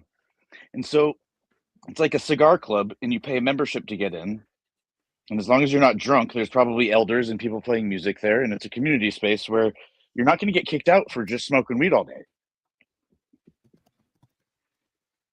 I mean, I feel like California did that. And at a certain point, it felt like it went through the culture, you know? It was for a while a lot of people's identity politics, but as you know, people make their politics their identity. And I think with marijuana, it was similar because it could either be you can save the world with this, or you know, it's medicine, so it's going to save people's lives with this. And it is until it isn't. You understand how much of a sour mix it becomes if what used to be flowing in the streets was awesome weed that was good for and had, again, a specific measurable medicinal effect. And now that it's legalized, there's pounds and pounds of it everywhere, and the average grower is priced out of the whole thing, and everyone's in debt selling things on consignment. It's all raw weed, and it is kind of weird how, because it's supposed to be the healing of the healing of the nations and of mankind. Meaning, not only does it, like, I haven't had stomach ulcers for the last like 3 or 4 months now that I finally figured this out. And what's that thing? What you wearing there? Whoa, that's a bolo tie. I thought so. It's like my grandpa. That's awesome. Tiger's eye. Very sweet. Legit. I couldn't wear my plates on the plane, so I figured I needed some kind of metaphysical protection. And you just got back to California? Oh, I'm still here. I mean, nice. No, I'm definitely in Kentucky. All of my social media says that I'm there, so that's where I am. Oh, I'm sorry. Yes, I'm sure you are. And it looks so lifelike on the moon there in Kentucky. Yo, that's a sick hoodie, bro. Holy shit. It's so clean. Bro, I got the fucking matching sweats too, dog. Oh, man. That's fucking... That's baller. It's very shiesty. What is that? Glock? Yes, sir. Like the brand? Yeah. I believe they're most well known for brokering horse semen. Oh, that's a joke. A lot of money in that. Are in that business, but yeah, yes, it is a Glock, the Austrian firearms company sweatsuit. That's dope. Gotcha. So you know, there's a separate market for dressage semen, horse semen versus racehorse semen. You know, there would have to be, yeah. And then also for the steeplechase. And people too. They do that for people, like different folks. Semens have different value on the market, on the old semen market. Is that true? I didn't realize. I just made it up. I don't know. It just sounded right. Like, I mean, basically, isn't it the why? You know, they don't care how pretty a model is as long as she's a certain height. It's like a certain kind of gene selectivity that they're doing. You've heard that comment? Oh, they've got the good hair. There was a line in a movie recently with, I think, Adrian Brody. It was the one about the that like predicted the train crash in Ohio, where like this giant black plume. But somewhere in the movie, someone's daughter was dark skinned but had like red curly hair, and someone was following them around trying to explain who this family was and how they're related. And she has important hair. It is like somehow right now it's an anomaly. And in agriculture, you create a clone army and you cut down the previous, whether it be diversified or black woman hair. Love it. I love my mankind hair, are my black woman hair. I love part of our my part of our hair. ability. I Part of love our my ability to black conquer. woman hair. I love my hair. It's the greatest. Holy shit. I love My my hair, hair. Guys, I want everyone Hair. to look up Sesame Street's I love my hair skit. Sesame Street, I love my hair. Nice. Go look that up on Google You're saying right that now. wasn't Hold it up. improvised? That was a Jim Henson classic right there. Oh my No, god. there is a Jim Henson classic though on black woman hair on Sesame Street. No shiz, I believe that. Look it up. Sorry, Andreas. I'm doing Now, it. when in The Wiz, where Michael Jackson played the Scarecrow, was that blackface or whiteface, or was it like a reverse? If it was a It's paradox? minstrel. That's what you call it. Maybe. Is this real? Oh my god. They really did this. But he was Jesus I on the wouldn't- cross as well as the Scarecrow on the pole. Huh? Yeah, and you don't have an option when you're there. Oh no. It's brown and it's right up there. We're gonna get in trouble for this, but I'm gonna You know what I love. That's right. My hair. I really love my hair. Me too, girl. Me too. Look, we're only going to get in trouble if you keep touching yourself while you watch this stuff. You know what this reminds me of? Did you hear what's her name? That Let it sit in an afro. Let it sit in an afro, or my hairs look so good in a cornrow.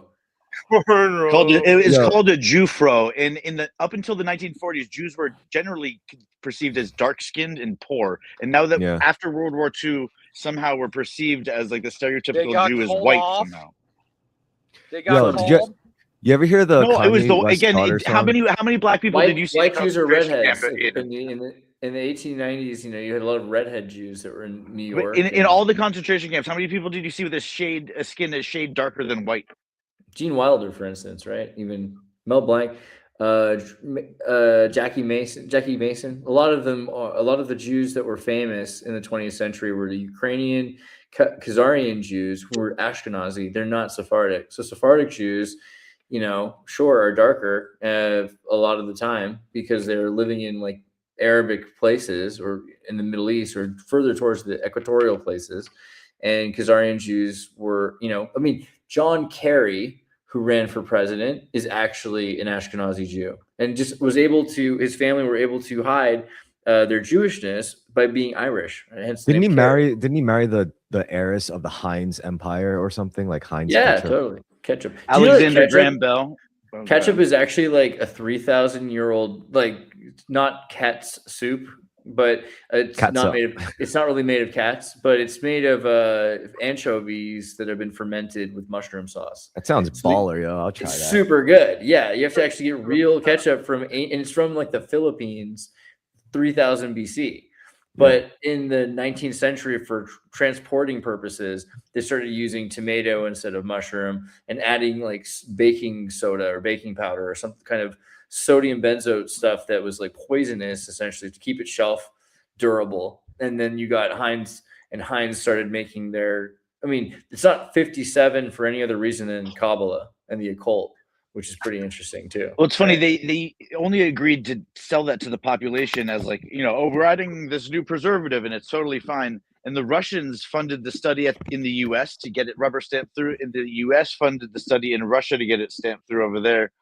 But is any of the stuff we eat actually food? And like I was at Costco the other day, it was pomegranate Perels. And instead of getting a pomegranate, they're like deshelled and they're in a cup. And there's 2 ingredients, and it says pomegranate Perels and mushroom extract. And I put it back down because I don't know what anonymous mushroom extract means, and I'm not really sure I want to find out. But yeah, abracadabra is the same gematria as Heinz 57, right? So it's a magical invocation. There's a lot of weird stuff about ketchup people don't realize. Well, gin as well used to be a place to preserve all the non-psychoactive or blood pressure or like cardiovascular affecting medicinal herbs or flavoring herbs. There's certain dyes that they produce, or like certain plants that produce a color but no flavor, and they don't have any carcinogens in them, and it takes a lot of breeding you have to find them and then breed those types of plants. And what are you eating? Is that chicken? Shawarma. Pork chops today. My man. Pork chops. Nice. Straight from the foil. Look at that. Look at those sirloin steaks this boy's got right there. It's not my favorite time of year because normally you can put these on the smoker and that would turn out absolutely delicious. But what can you do? You can't always slow roast things at 250 delicious degrees. You got to get them in an air fryer. Air fryers are lit. Yeah. Just got one. I'm thinking about getting one and getting rid of a microwave. Yes, do it. I think not having a kitchen and only having Japanese appliances is the way to go. Maybe. Or Chinese now, I guess, but you know my point. Yeah. I like the idea of a meal staging area in the home, though.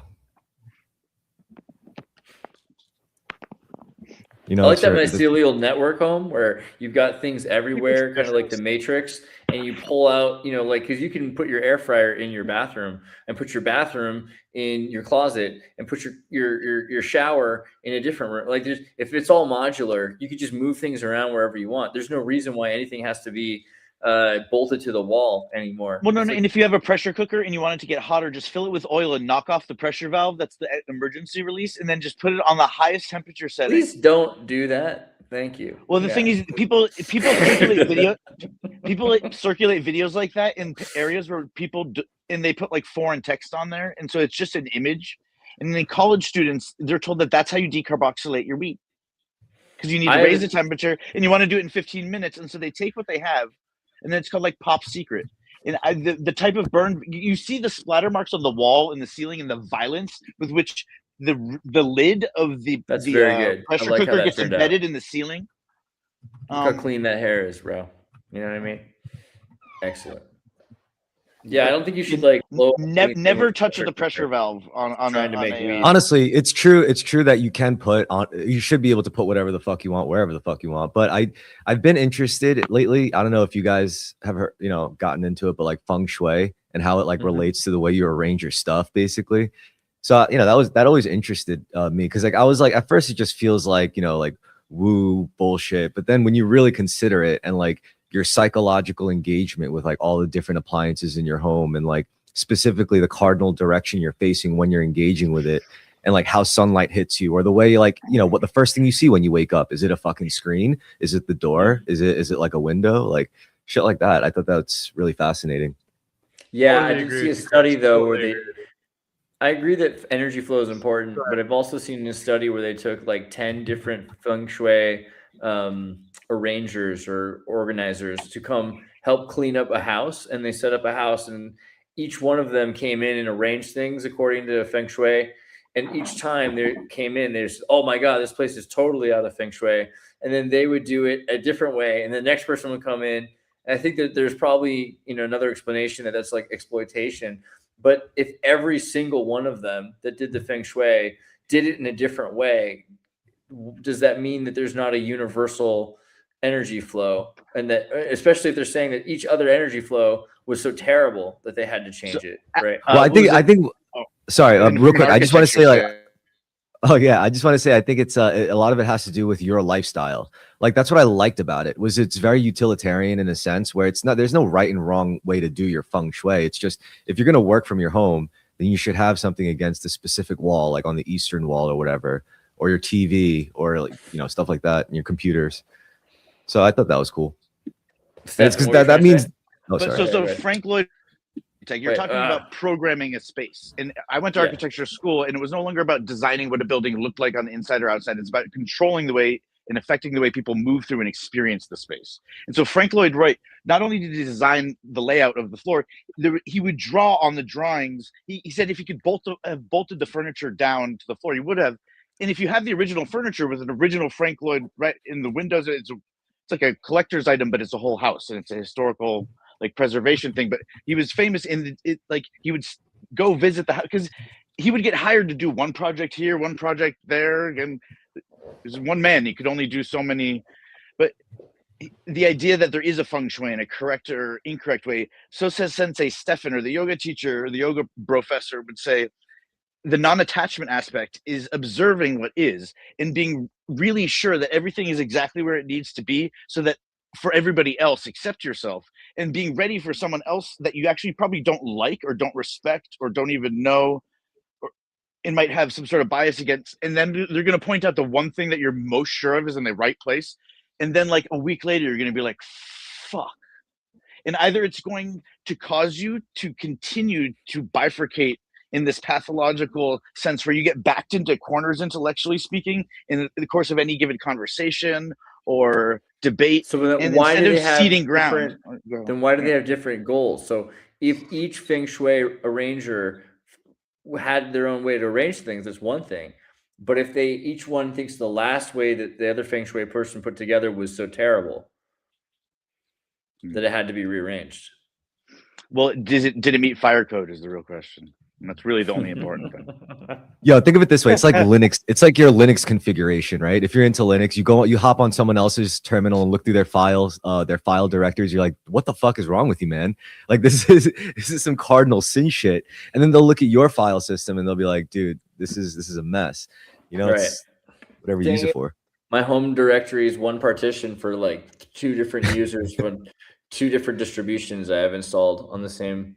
See, for me, I used to leave my shirt untucked. I'd wear a collared shirt and a sweater and like khakis, but I would leave the t-shirt underneath. And the idea was it looked like I needed a mom. It was like, it's not a tag untucked. It was that's a little like, but it looked like someone needed to come up, and it's like you're almost there and put together. And like the hair again was like a contrast, with walking oxymoron. But I was working in an office. But no, the idea that you have like, and you could also pretend to hide in all of your information on servers, and even if you're Lex Friedman eventually, or even Andreas said someone sent like a kill code to the servers that some of the Tartaria research was on, and the kill code didn't just like melt the computer program, because every plastic or every substrate has like an ignition temperature or like frequency, and for all you know, like the stacks like actually melted down. It's not like a figure of speech or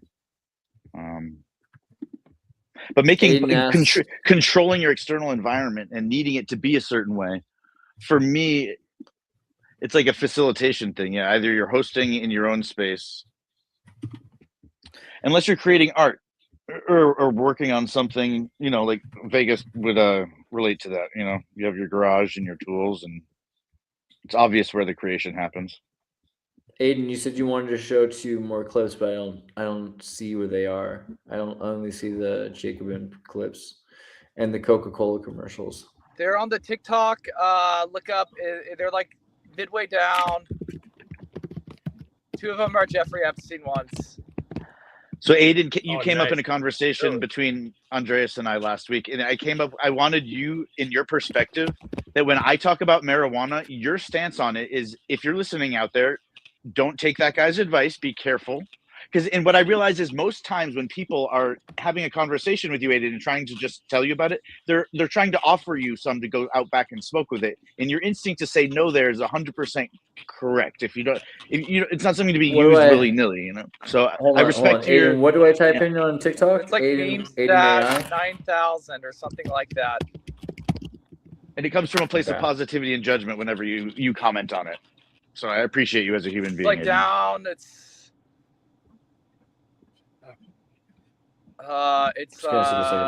there's a few of them that are like weird, but it's like more down. They're not even showing those ones. Those are the fun, like they're like, okay, wait, they're go a little bit more down. Go a little bit more down. You're not. It's like the one that has like no, above, not that one. No, not that one. Those two right there. Those 2, the one to the left. Okay, I got the sound on it. Hold on. Wait, yeah. I instantly knew Jeffrey's kind of stupid after. But Yakub did. Yakub told me all of the inherent secrets. Oh no! Audio compression. Everything worthless in my life was deleted instantly. No one can understand the intense compute. Only Somali engineers understand 40 teraflops of compute vibrating through your Somalia created, engineered. science. Oh my God. Nice. And then there's another one. That one's These better. Yaku bots teaching kids. They are great with kids, giving a gentle hand. They like fat Gentile white women. Holy shit. When I have GPU codes stuck onto me, I know that your carb bud is helping and connecting me to my divine spark. These Somalian engineer doctors help me find my Jewish soul. Oh my Somalia God. created, engineered. Hang that in the Wait, museum, the yo. joke there was Jews don't have souls. All right, so women in college, they don't have uteruses by that age anymore. I mean, to become an OBGYN, you got to operate on like 650 women, and so they give out those things willy-nilly. a popular theory is that Jeffrey Epstein is still alive, which I think is just dandy. The other side of that is, I think he's going to adopt a few Somali children. Him and Ghislaine Maxwell, they're going to adopt Somali children.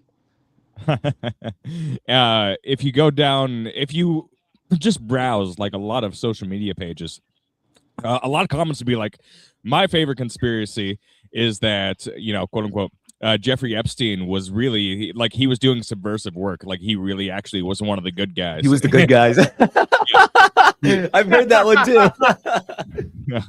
Well, even if he claimed to be dropping the dime on everyone else, does that make him the good guy still? No, like he was an undercover rogue bad guy. It makes, again, you're a bootlicker at that, or that's how you come across as like a. But all the pictures of Ghislaine and Jeffrey that Trump's not in, I'm pretty sure he was the one holding the camera, and no one talks about that. No. And they were all trying to gain leverage over each other, so they had dirt on each other. In theory, moving forward, or maybe people just like to do weird things and take pictures of each other for fun. If you came over my house to party, I wouldn't take pictures of you, man, Lorax. I would give you your privacy. But so when you hand, if you showed me something on your phone, Epstein had a list of the most horrible people doing the most horrible things, and in a sense, he was able to keep them from doing worse things. Terrence, every day, if you have something on your phone that you want to show someone, you're walking up to them and putting a camera in their face, and they're getting data points fed through your social ID, digital ID, being tagged to theirs, tracking their eye motions of whatever it is, and there's just an algorithm. They see you, basically. They're watching me, watching you. Yeah, but so you say you respect people's privacy. You wouldn't record me if I came into the, but like on a principle. No. Like I wouldn't set up a whole operation to try to generate blackmail on you by putting you in compromising and out of context positions that I could later use to manipulate you. I wouldn't do that. That's all. But do you think that that implies that I have shame? I think he did. In order to black. I feel like wait, hold on. That's true. Also, having shame is one thing, but there are things that people don't need to have shame over, which is what the law is about. Which is why eventually they were able to turn this into like a human trafficking of children thing, because that's something that doesn't matter how progressive your ideology is, how progressive or how nuanced your sexuality is. No one can allow it. It's not something that even people have conversations about because it's endangering a child. It's not like your personal sexuality is acceptable. So I heard this on the radio the other day. Maybe that was a good. They juxtaposed this. They said this guy, and they're trying to cast dirt on it. He had sexual assault allegations, and then there was an and allegations of crimes against children. And now the crimes against children could be stealing the kid's college fund. It could be like even if you get in a car accident, you rear-end someone and the child gets hurt and there's like why don't we get to see the good stuff? Sorry, Sparrow had a good question. What you're trying to do though, if you're juxtaposing those two facts, is you're trying to make the guy sound like he committed sexual crimes against children, which is a very a very specific thing that you like crying wolf about it. Again, there's a lot of for sure, but there's not as much evidence of that and of blackmail, like Sparrow says. How come there's no actual blackmail in the files that we've seen so far? I mean, a lot of the files are probably, we have to imagine, destroyed by multiple sides of government that had control over them that were trying to delete their implication. But that just says to me that he was probably recording everyone coming to his parties, and a lot of people that were into the sickest stuff, he was recording them doing that. and he was keeping that. I wonder about that because there's so many people in politics that maybe he can stop them from doing worse things, or he control to some degree. I think that was the idea, is putting people that were very powerful in positions where they would reveal their own. It's not so much that it was taken out of context all the time. I think Chris was saying like these might just be out of context frames. It's like, oh, I mean, it could be that a lot of those things were. Yeah. So take it out of context. Usually you have a man in his private far residence. Out of context. You're saying you can't record the inside of your own private residence for security purposes if you have a family that you want to know, because you can monitor it remotely or not. The idea is, though, if you're trying to set it up as a super secure closed circuit type system, it's always going to be hackable. And so now anyone that is sophisticated enough to be a bad actor, they're also sophisticated enough to be able to hack into whatever system it was set up. What about jerky? What about his jerky at the lab for analysis? Who's ever heard of that? Isn't it called long pig? I think jerky is lots probably. of jerky references. I feel like jerky might have I've never to do heard jerky with, like, before. With the cloning program more than cannibalism. A lot of people are acting like it's like human flesh. I don't really think that's what it is. I think it's more maybe sperm samples, right? Something for cloning, jerking, right? So, okay. I think we got talking about running out and stuff. So I don't know. Sorry, go ahead, Eddie. My bad. Something I noticed that I didn't think this up, but Matt Forney on Twitter did, is that he pointed out that a lot of the women, and then, Representative Luna also pointed this out, is that a lot of the people that, she didn't say it in this way, but a lot of the people that work for Jeffrey Epstein when they're underage may have been lying to him too, but they're also the 17-year-old stripper type. They liked working for him. Yeah, they're from Florida. Liked the power. They liked meeting supermodels. And, they, when they turn 20 or something, they may feel very differently about Jeffrey Epstein after that, or they want more attention, or it's hard because she points out that, and this kind of ludicrous thing is that once they turned 18, they're not victims, but they're predators that are helping him. And I'm like, that's what Luna said. She did a, announcement on that. And I think that kind of goes into the age problem of that. This is kind of, a lot of people who go to strip clubs will notice that sometimes girls will fake how old they are when they go work at a strip club. So, I mean, I think a lot of this is, a lot of it, yeah, Jeffrey Epstein is shady, but there's a lot of different, weird things about this going on.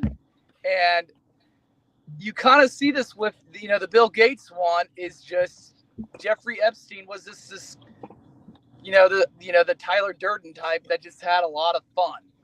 If we said the word Iran as much as we said Epstein, we'd get flagged. So as long as we're talking about something that's acceptable, it's not really interesting. People like that. We got. It's part of a demoralization campaign where everyone's talking and thinking about the most sordid things in family, like over the dinner table, instead of talking about how we're about to go back to the moon for the first time, or anything relevant to life and goodness and wellness.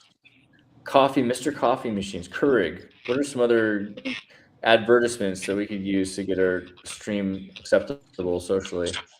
Toaster ovens. So Aiden, though, if you were in college, or let's say you were you were promising you were identified in high school, because the Celtics recruited Rajon Rondo when he was 15. And so they're reaching out into the high schools for talent, whether it be for sports or education. And you have this opportunity for other people who may be a little more or less neurodivergent, but their social skills may be, there's only so much time when you're young and you're studying 18 subjects and AP this, AP that. And you could slow down and develop social skills, but like, why bother? It's like you see plenty of people that seem to have succeeded without doing that. No, I think a lot of high school kids are really antisocial and are just generally just butts.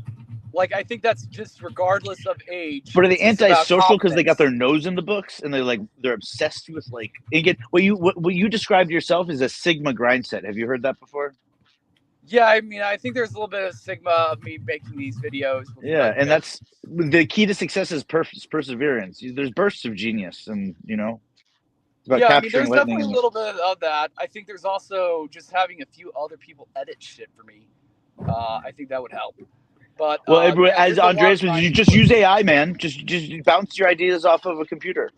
No, the actual editing work. It takes a little like tactile. Oh, you guys aren't really I like demand in the, flesh and blood. You guys aren't really in the trying to create a business with it, so it's not that good at that type of thing. It's. No, Andreas and Rafa are actually going to create, instead of them being my assistants, they're going to create 8, like an accountant assistant, and each one's an AI. And so instead of needing to find a coworker with a different personality, I can report to Andreas and Rafa, and they can adjust if it's not asking me the right questions or it's not, Yes, an agent workflow. And I can pick the attributes. I could, my accountant could be a lizard one day and a panda bear the next day, and it's just rendered into. I like talking to faces that talk back. I convinced myself that there's a human on the other end of all this, but. Yeah. No, that actually is that's an interesting idea. I'll take that in. And so, as far as the visual aspect of it, I don't know. They're combining a bunch of, because the goal is to put the I actually have a tools take at on the that. end of So one of the biggest problems with OpenClaw model specifically. I mean, a lot of it is and I'll point this out, is just how much you can compute on how big of a budget you need. Like how quickly do you need it? How much of it? How accurate do you need? Well, when you're building a franchise, even if it's like an ice cream place, you can spend $100,000 to get the model and the formula right, and you're running a place at like a loss for 3 years, and they're going, "How is this?" But as soon as you get the formula for one of them to work correctly for 6 months, but you had to figure out how to adapt the menu and the offerings and the online. Yo, I got a question for Aiden. Type A and B. That's type A and B. That's like there's a lot of algorithmic things. Facebook does that every day. Yeah, Aiden, I got a question for you. Of them. Yeah, go ahead. Yeah. Yeah, are you running? You do that a lot. I don't know what exactly you're saying. Asking Aiden. There's a million little formulas to do that. You have like 1,000 startups that try to propose something new, and none of it's new. Aiden, are you running OpenClaw on locally on your machine, or are you running through? I don't use OpenClaw. I need to experiment with it a little bit. So can I explain it a bit? Like OpenClaw is basically a gateway. It's a platform that lives locally on your computer. So you're giving a language model system-wide control, as if like whatever you could do on your computer, on your command prompts, the model will be able to act as an agent on your local system. So it could get around whatever, anything you could type, anything you could use a mouse for, it's going to be able to do it. Now, one of the biggest problems that I figured out was that these models, they can only read source code. So if you tell them, it's like, oh, look at this graphical user interface you made, like fix it, make it look less like garbage. They're going to have a lot of trouble with that because they could only see the quote. They can only see the code, like the JSON file or whatever. So what you do is you teach it to take a screenshot. If it has system-wide control over your machine, then every machine pretty much has a screenshot function. So you tell it, teach yourself to take screenshots and to analyze it from that visual representation instead of like looking at the fucking source code of what you're making and trying to guess what it looks like to the human eye. Just take a picture. This is why OpenClaw, I think, really is like that watershed moment of like, oh, fuck. Because now it's like people are running, basically the souls of the machines on their machine locally, and they just borrow the mind from like Gemini or Claude or whatever. Oh, yeah, that's cool and all. Like find out what's wrong with this, like all these things. People do that with Claude already. Yeah. So I really do need to study OpenClaw more. A lot of what I do, especially, is and when I think of like a vision, like if like OpenClaw wants to analyze the images I have, I would actually just use an open source model, like a Chinese, like the Qwen 3 model, version 3 VLM. And then I'll get insights from that, and then I'll work from there. But like a lot of what I'm doing is like really fucking large industrial shit. So if I so you're gonna need to create a show that had a budget of $500,000 or $1 million, yeah, I would be doing some fine tuning, but it would be very large. It's not okay. So, but for when it comes to fine tuning, you don't do it yourself. So the smart way to do it is to use a free model like Claude or Gemini, whatever that's available on Web UI, and you tell it, and you instruct it. It's like, make me a training module for my OpenClaw local bot that could train it to do these specific tasks that you're not just going to find on the internet, because everyone's computer networks and systems are configured differently. No, the thing is, like, I am going to be running it. I'm going to be like renting 8 H200s to do the fine tuning. And then I'm going to have a curated data set too. It's like, duh. I don't know I have what no type idea, of fine tuning. I think that's a little bit more of one shot. I bet he's maybe. right though. Yeah. But it's like, you know, when you do those like, you know, fall.ai, you know, training model, you know, those still like cost like $40 to $50 sometimes to do. So, well, yeah, I mean, like, you're not because you know, if real fine tuning is like it does cost a lot. Well, you Not also- a lot, but like it's not something that I would exactly say. So I mean, I may be bullshitting. There may be something really cool I about it, cracked but I need to look into open it. a cold one for my daily doom scroll shit. And another liberal killed by CBP in the middle of the street. Thank God I'm not a fruitcake or a color, that's for sure. 'Cause all these liberals getting fucked is what I voted for. You know I voted for this. It makes me sick to see men kiss them right. I voted for this. Stop staring at me when I pay. Why do you have Nickelback like in your soul, Andrew? That's what I wonder. Wait, did everyone see the two dudes making out in the Super Bowl halftime show? Oh yeah, No. grinding up. For sure. Honestly, I didn't know it was Super Bowl until the show It started. was brave. It was brave. Huh? You know? It was brave. Actually, I don't know if they were kissing. They were grinding up on each I have other. a good video for you, Exertus. I'll send it to you right now. 1 second. All right. I'm wondering if anyone who isn't a sociopath has asked AI what like the perfect government would look like. Hey, like, Ricky Martin was part. At least he came out of the closet. And whether he's bisexual or not, again, the fact that there's 0 sports players On in Grok, any you're just going to get some edgelord Come on. dictatorship joke. On OpenAI, you'll just get hypothetically the best one is democracy. Please don't be. I don't want to be insensitive. I feel like humanity looking at the best government Zach. for humans is different than for the world. Is everyone dead? I can't hear anybody. No, we're here. I think check. audio must be broken. Yeah, Chickadee you might check. have to reload. Ricky Martin and Kid Rock are the same. Oh my God. All right, here we go. So stop whining about the Super Bowl. Should we watch this? I want to talk specifically about the political thought it was references. good. I'm sure that really got me.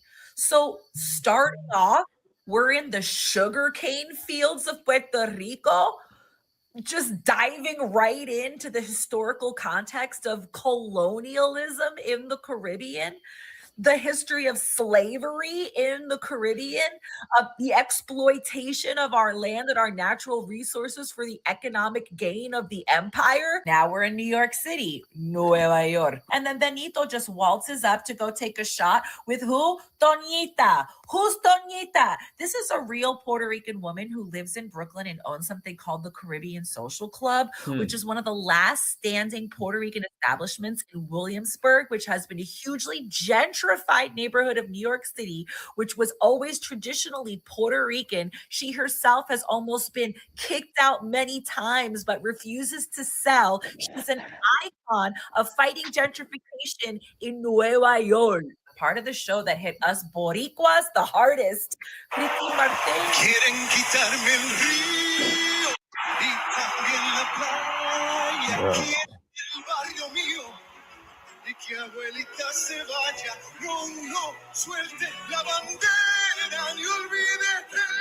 I can't believe I'm forced to watch this shit. Like, I never watched it, and then now it's like, I thought I would never watch it, and then now I'm watching it. Ricky Martin from Puerto Rico just sang a Bad Bunny song saying, I don't want to happen to us what happened to Hawaii.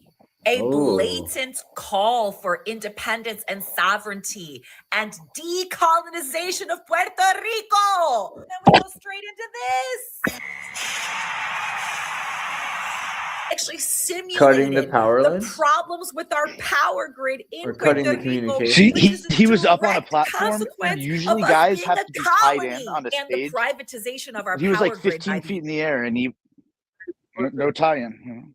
USA. Then Bad Bunny emerges from the fields carrying the Puerto Rican flag, but not just any Puerto Rican flag. This is the light blue Puerto Rican flag, which is the Honestly, this is original kind of corny, colors. bro. And this is the flag. It is kind of weird. I mean, are they trying to say that they want to make? Because usually people want to make Puerto Rico a state, but this is saying they want to make Puerto Rico a separate nation. It's a free nation or an independent nation. That they banned, and then we were And why would you do that at the Super Bowl? I mean, I don't know. Yeah, exactly. only allowed to get Corny our or not, flag it's really back when they interesting, Chris.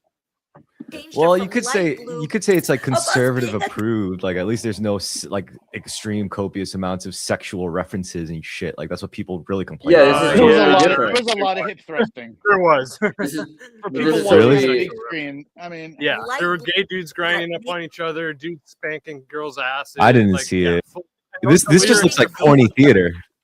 flag. This is Now, our I heard original the criticism. flag. Well, I heard the okay, so criticism that it was who's talking? Someone go first. Go ahead. No, you're good. You got it. You got it. The criticism that it sounded Change like your outfit mumble rap. again. That's awesome. Well, you know, again, I'm preparing a whole reveal here. Yeah, give me a second. But You should like, like fly it's to see that me, Chinese and when lady. you go, It'd be a layer by. Fine, okay. We'll start with yeah, this. I want you to not bring a bag when you fly to see me, and wear all of your outfits like that. Just wear them all at the same time. So You've don't seen even that need to- YouTube channel where they're just like there's like 18 cameras. It's just trying on fashion all day. So what were we talking about though? Well, Bad we're Bunny. 2 hours deep, so we're doing it some sounded like close-ups, mumble yeah. rap. And so Josh Cedar, the guy who's been on with Alex Stein a bunch of times and trolled the universe, but he said that he was with two people from kind of Mexican Spanish backgrounds, and they said that they couldn't understand any of the lyrics in the Bad Bunny song. And now, first of all, like Chinese, according to American, you could have two Chinese people in the same room, but one speaks Mandarin and the other one speaks Cantonese. And so, right, there you are with two people who claim they speak Chinese and they can't understand each other. So Spanish is also a very divergent language. And on the island of Puerto Rico, they tend to shorten words and they come up with abbreviations and they pronounce certain consonants differently depending on where in the sentence you say them. And so functionally, it's almost like the Puerto Rican dialect is the mumble rap version of English, or the equivalent thereof. But I hope people understand that about Spanish, is that just because it's like, oh, you're from Iran, oh, you're from Iran, oh, you guys must like each other. It's like, or like you speak the same language even, and they might be from two tribes that hate each other and actually don't speak the same dialect at all. Yep, my high school Spanish teacher was Puerto Rican, so I learned the wrong Spanish to communicate with Mexicans. I only found out later. Oh my god, way to get set up for failure. That's pretty good though. Oh man. Well, give me a full screen. Give me you guys talk, but give me a full screen for the fashion. All right. Well, we're gonna start doing some. Let's do some close-ups. So, Kurt, why don't you tell us something? Let's do some what are some final words here for the stream? All right, I promise I will keep this brief. Hope you're all doing well. I hope that also that yoga poser also has matching briefs to go with every single layer that we're about to see. This is a pretty here. good outfit. I really like this one a lot. I believe we've seen you and I have seen both of those outfits, and they're both quite lovely. I must say they are. They accentuate everything that they need to accentuate, and also we see there's also more layers to this psychedelic visual experience that we are seeing here. And we're probably going to get down to abs as well. And more. Where there we got is to the yet another layer. Yet another layer, and in the back, that draws a lot of attention to the lower half of your body, and I'm not gonna lie, it doesn't feel that bad. One could describe the feeling as increasingly positive as well, getting that attention to that lower area of our friend.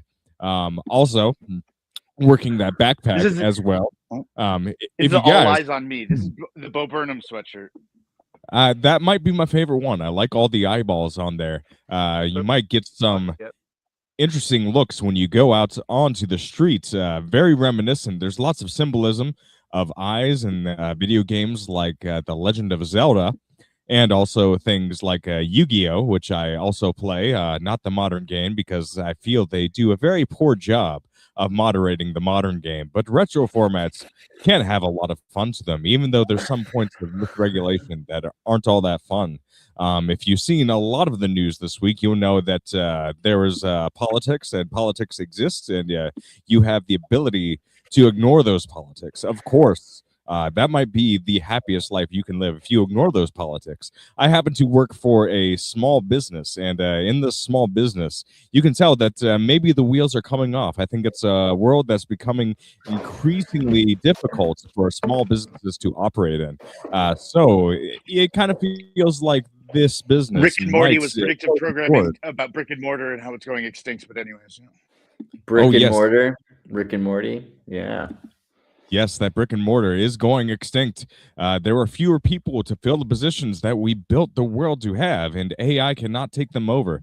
Who's going to take over the position of that Italian pizza grandma? You know, it's like South Korea. It's like South Korea, where you have a jewelry shop or a pottery shop, and twice a year someone might walk by your shop, and there's someone who sits there 250 days a year who really actually runs the and just hopes that someone either in the dear leader's family will stop by or a tourist.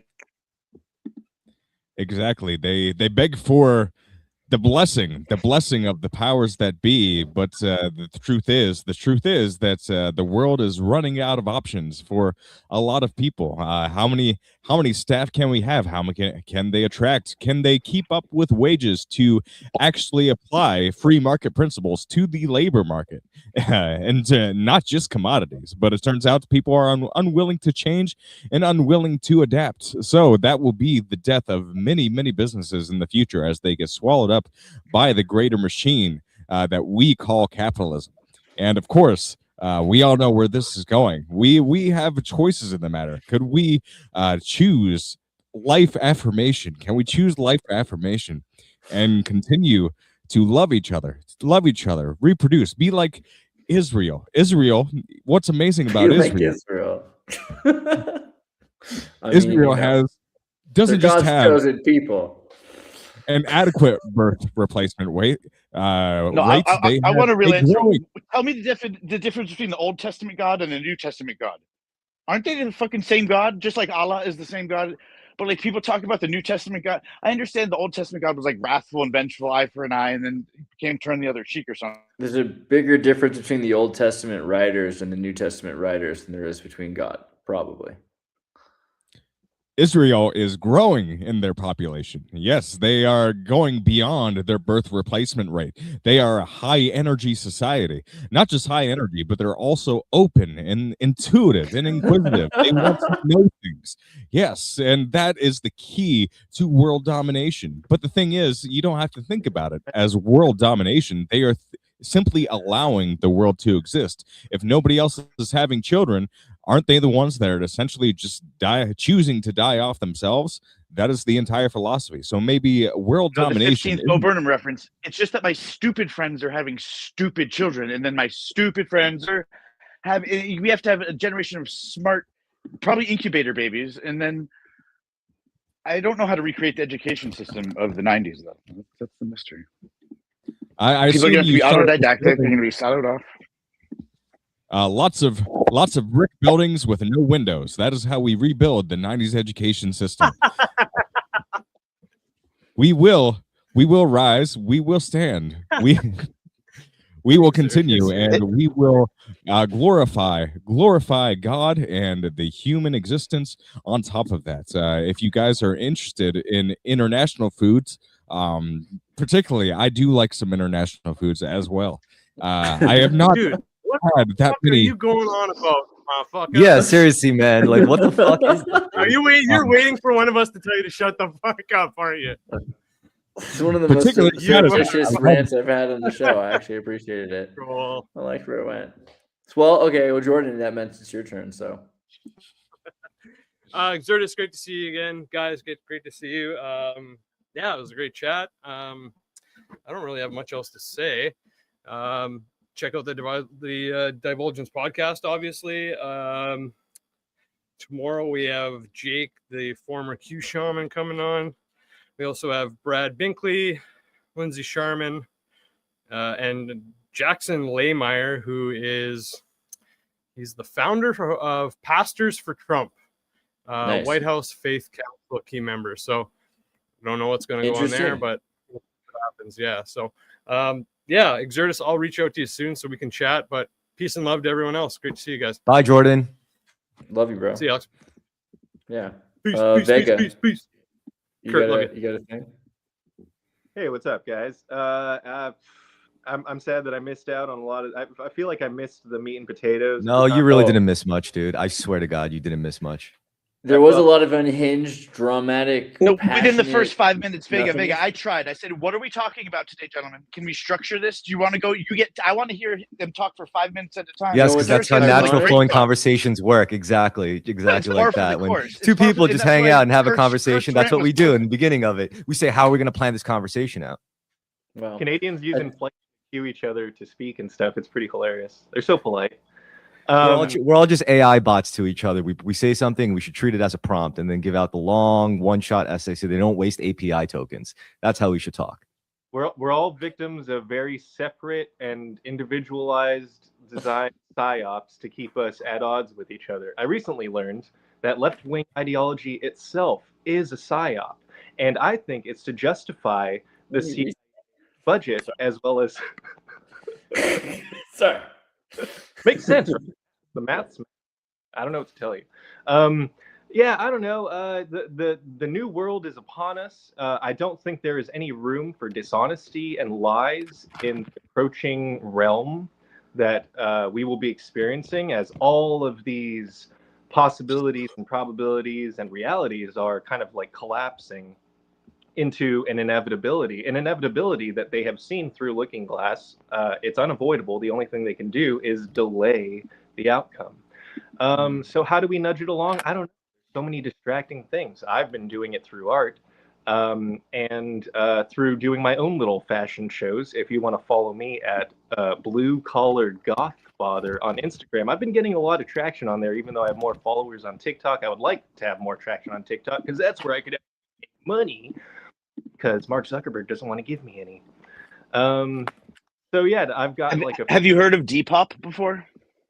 Yes, I have. It's Etsy adjacent, and they sell like collections of clothing. And people, if they like you, like every year they'll get your summer collection or something, and they're buying, and they'll give away the extra pieces to their friends as like a old work clothes on there, because like workwear is really trendy, and I wear my Carhartt until it's basically falling off of my body. So apparently for like really well worn Carhartt jackets, you get like $300-400. Well, in the Kurt Cobain and the Nirvana song, something about like that's the he's equivalent one to a girl selling who likes her to used sing a song. panties, Andrew. He likes to sing along, but right now, some people wear Carhartts as a fashion statement, and some people wear them because of the utility. But I did both. I manifest destinied myself into a blue collar job. I told Dad so much before I had children that they just like materialized into my life. Could I surrender the rest of my time to hear the final verse and chorus of I Voted for This? It's my favorite. Let me get the last little bit on here. See, I think children respect their fathers more when they're blue collar. You could be rich and white collar if you're never there, and you can't really fix anything. Again, you're just It doesn't matter what job you have. If you're there, I think it matters. Wait, sorry, Yeah, you got cut. What to say? Oh, just nothing no. important. My highest fulfillment is a stay-at-home dad. That's what I say, and people think it's like a joke. Now I'm signing up to fight the queers and join on high society. Said there's 50,000 if I make some liberals die. Everybody looks so cool and tough. My heart is beating fast. Can't wait to fight beside these men and kiss. I mean, kick some liberal ass. You know I voted for this. Oh shit, I think they're shooting back. Damn right, I voted for this. Send back up, we're under attack.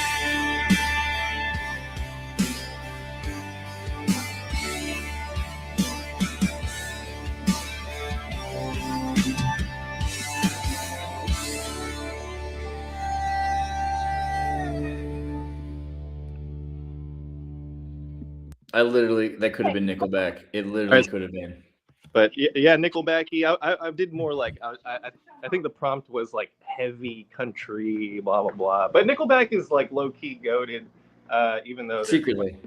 Yeah, everyone wants to hate them, but come on, they're decent human beings. Andrew, let me give you some tips about making music like that. Don't prompt this shit yourself. Like what you got to do is you got to go to like another free language model and ask it to make a prompt for Suno. Because when you do it yourself, it's just going to come out like, you know, whatever. But if you get the AI to speak to the AI, that is how you get the best results. Yeah, like for instance, ask it about another song, like ask another language model to describe the instruments and year and studio and all of these weird, you know, filler nouns about that recording, and then use that in your prompt for the song you want to make. And then you can basically clone a studio like very quickly with the descriptors. Noted. Yeah, I've been trying to just like hack it with like I don't know, just someone did that to your music, Andreas, by the way. You can tell Dr. Brian Keating plays a little theme song at the beginning and interludes, and because I'm listening in the background and I'm like, oh, he must have hired Zertis to make that song. It's just, there's just something, I'm sure other people, it's a convergent sound. It's that happy-go-lucky kind of summer album that you made. Oh yeah. And again, it's meant to be an homage. Yeah, I hear it. It's right. I'm going to be another person sending Andreas a link that he's not going to click on because again, I click on your links sometimes. It's a sync. I clicked on Aiden's links today, at least live on the stream. You know, I get a lot. What I should do is put it in slides, like Anna Nicole Wordsmith did. Do a slide? She just like that was pretty good. Right. That was good. I do like presentations. Okay, Chris, you survived that. I feel like this was all really a test for Chris. This was a rite of passage. You know, it's like that scene in Ace Ventura When Nature Calls where they make them stand on the stick for 3 days while Ace Ventura just shoots spitwads at him. And that's how you become a man. And so, Chris, you are not only a man, you are the man. But yeah, dude, I'm used to way harder shit. Remember my format? It's actually me being in the same room with the fucking person. So when I get like, you know, an out there type person, I can't just shut the fucking screen off. Like I'm still stuck with them. So if I could handle that, this shit is like a cakewalk anytime, any given fucking day. Doesn't matter. You broadcasted through the legalization in New York. You were a podcaster who sat and broadcasted to the world that you were doing something. Oh, look, yeah, if this is a problem to smoke on camera and talk to my friends, then like I'm willing to deal with the consequences of a society that somehow is going to target me as an individual who's doing nothing wrong other than you know that pinball was illegal in New York and people played pinball anyway. Well, that's another thing. Like you guys talked about weed all episode, and I was thinking like as a New Yorker, we see weed kind of differently. Like, you know, the stereotype where like you smoke weed and you're lazy. For us is different. It's like, yo, I got to do my fucking 12-hour shift. Let me just smoke this blunt real quick and then I'll have another blunt at lunchtime. It's just for me, it like helps the time pass by quicker, you know? Right. Yeah, it's different for sure. Well, yeah, but, I think the main thing is people should be careful. And if you spend enough time away from drugs, you'll find it's like amazing that you were able to function on them at all. Like they're not, you know, it's weird because you're like, wow. Fine. It's Aiden, I'm not trying to convince you that weed's good and here, try it. I can't reach through the screen. But if we sit down and take an ACT test and a series of IQ tests and I perform better when I'm baked out of my pretty sure that's Creed. Board. Are you going to admit that, like me being sober, I might actually perform worse? So now is performance enhancing substance? Is that the problem? The Scientology Center on Hollywood Boulevard would give you an IQ test, and I would always go in there more and more like progressively baked to take the free IQ test, and each time, a couple points. Get better. Yep. Yeah, buddy. Oh yeah, closing statement by the way. Yeah. I just want to bounce off. Oh my God, that was too good. You have to repeat yourself. That was embarrassing. Wait, me? Oh yeah, to bounce off what Mythos said. He said weak men create hard times. And like, I think I read somewhere recently, hard times create nicotine guys. Nicotine guys create good times. Good times create weed guys. Weed guys create hard times. And then it just repeats. I thought that was pretty funny because like I'm both a weed guy and a nicotine guy. How about badass motherfuckers smoke cigars and take over island nations from the bottom up? How about that? And then travel throughout Africa and South and Central America, fomenting bottom up revolutions where they redistribute the wealth out of the hands of a bunch of rich, selfish motherfuckers who nationalized went to war, sent poor people to war to defend their decision to nationalize certain things, so that a few people, and then somehow again, instead of just leaving society in shambles, doing it in such a way that when Fidel was trying to set up the new government in Cuba, he said, I need an economista, because he needed an economist. And Che Guevara was a doctor. He was a very educated man. And he said he needed a communist, a communista. He said, see, what do you mean you need a communist? I saw it. But then he spent 7 years studying economics, and so he could figure out how to put countries back together, and not just because taking them apart is easy, you know? Right on. Nicotine guy shit. Yeah. All right. Everybody be grateful for each other. Be grateful for what we have. I'm glad we were here. It's good to see you guys. We're going to do it again. It's going to be quality assured. Take care. There's philosophy in me.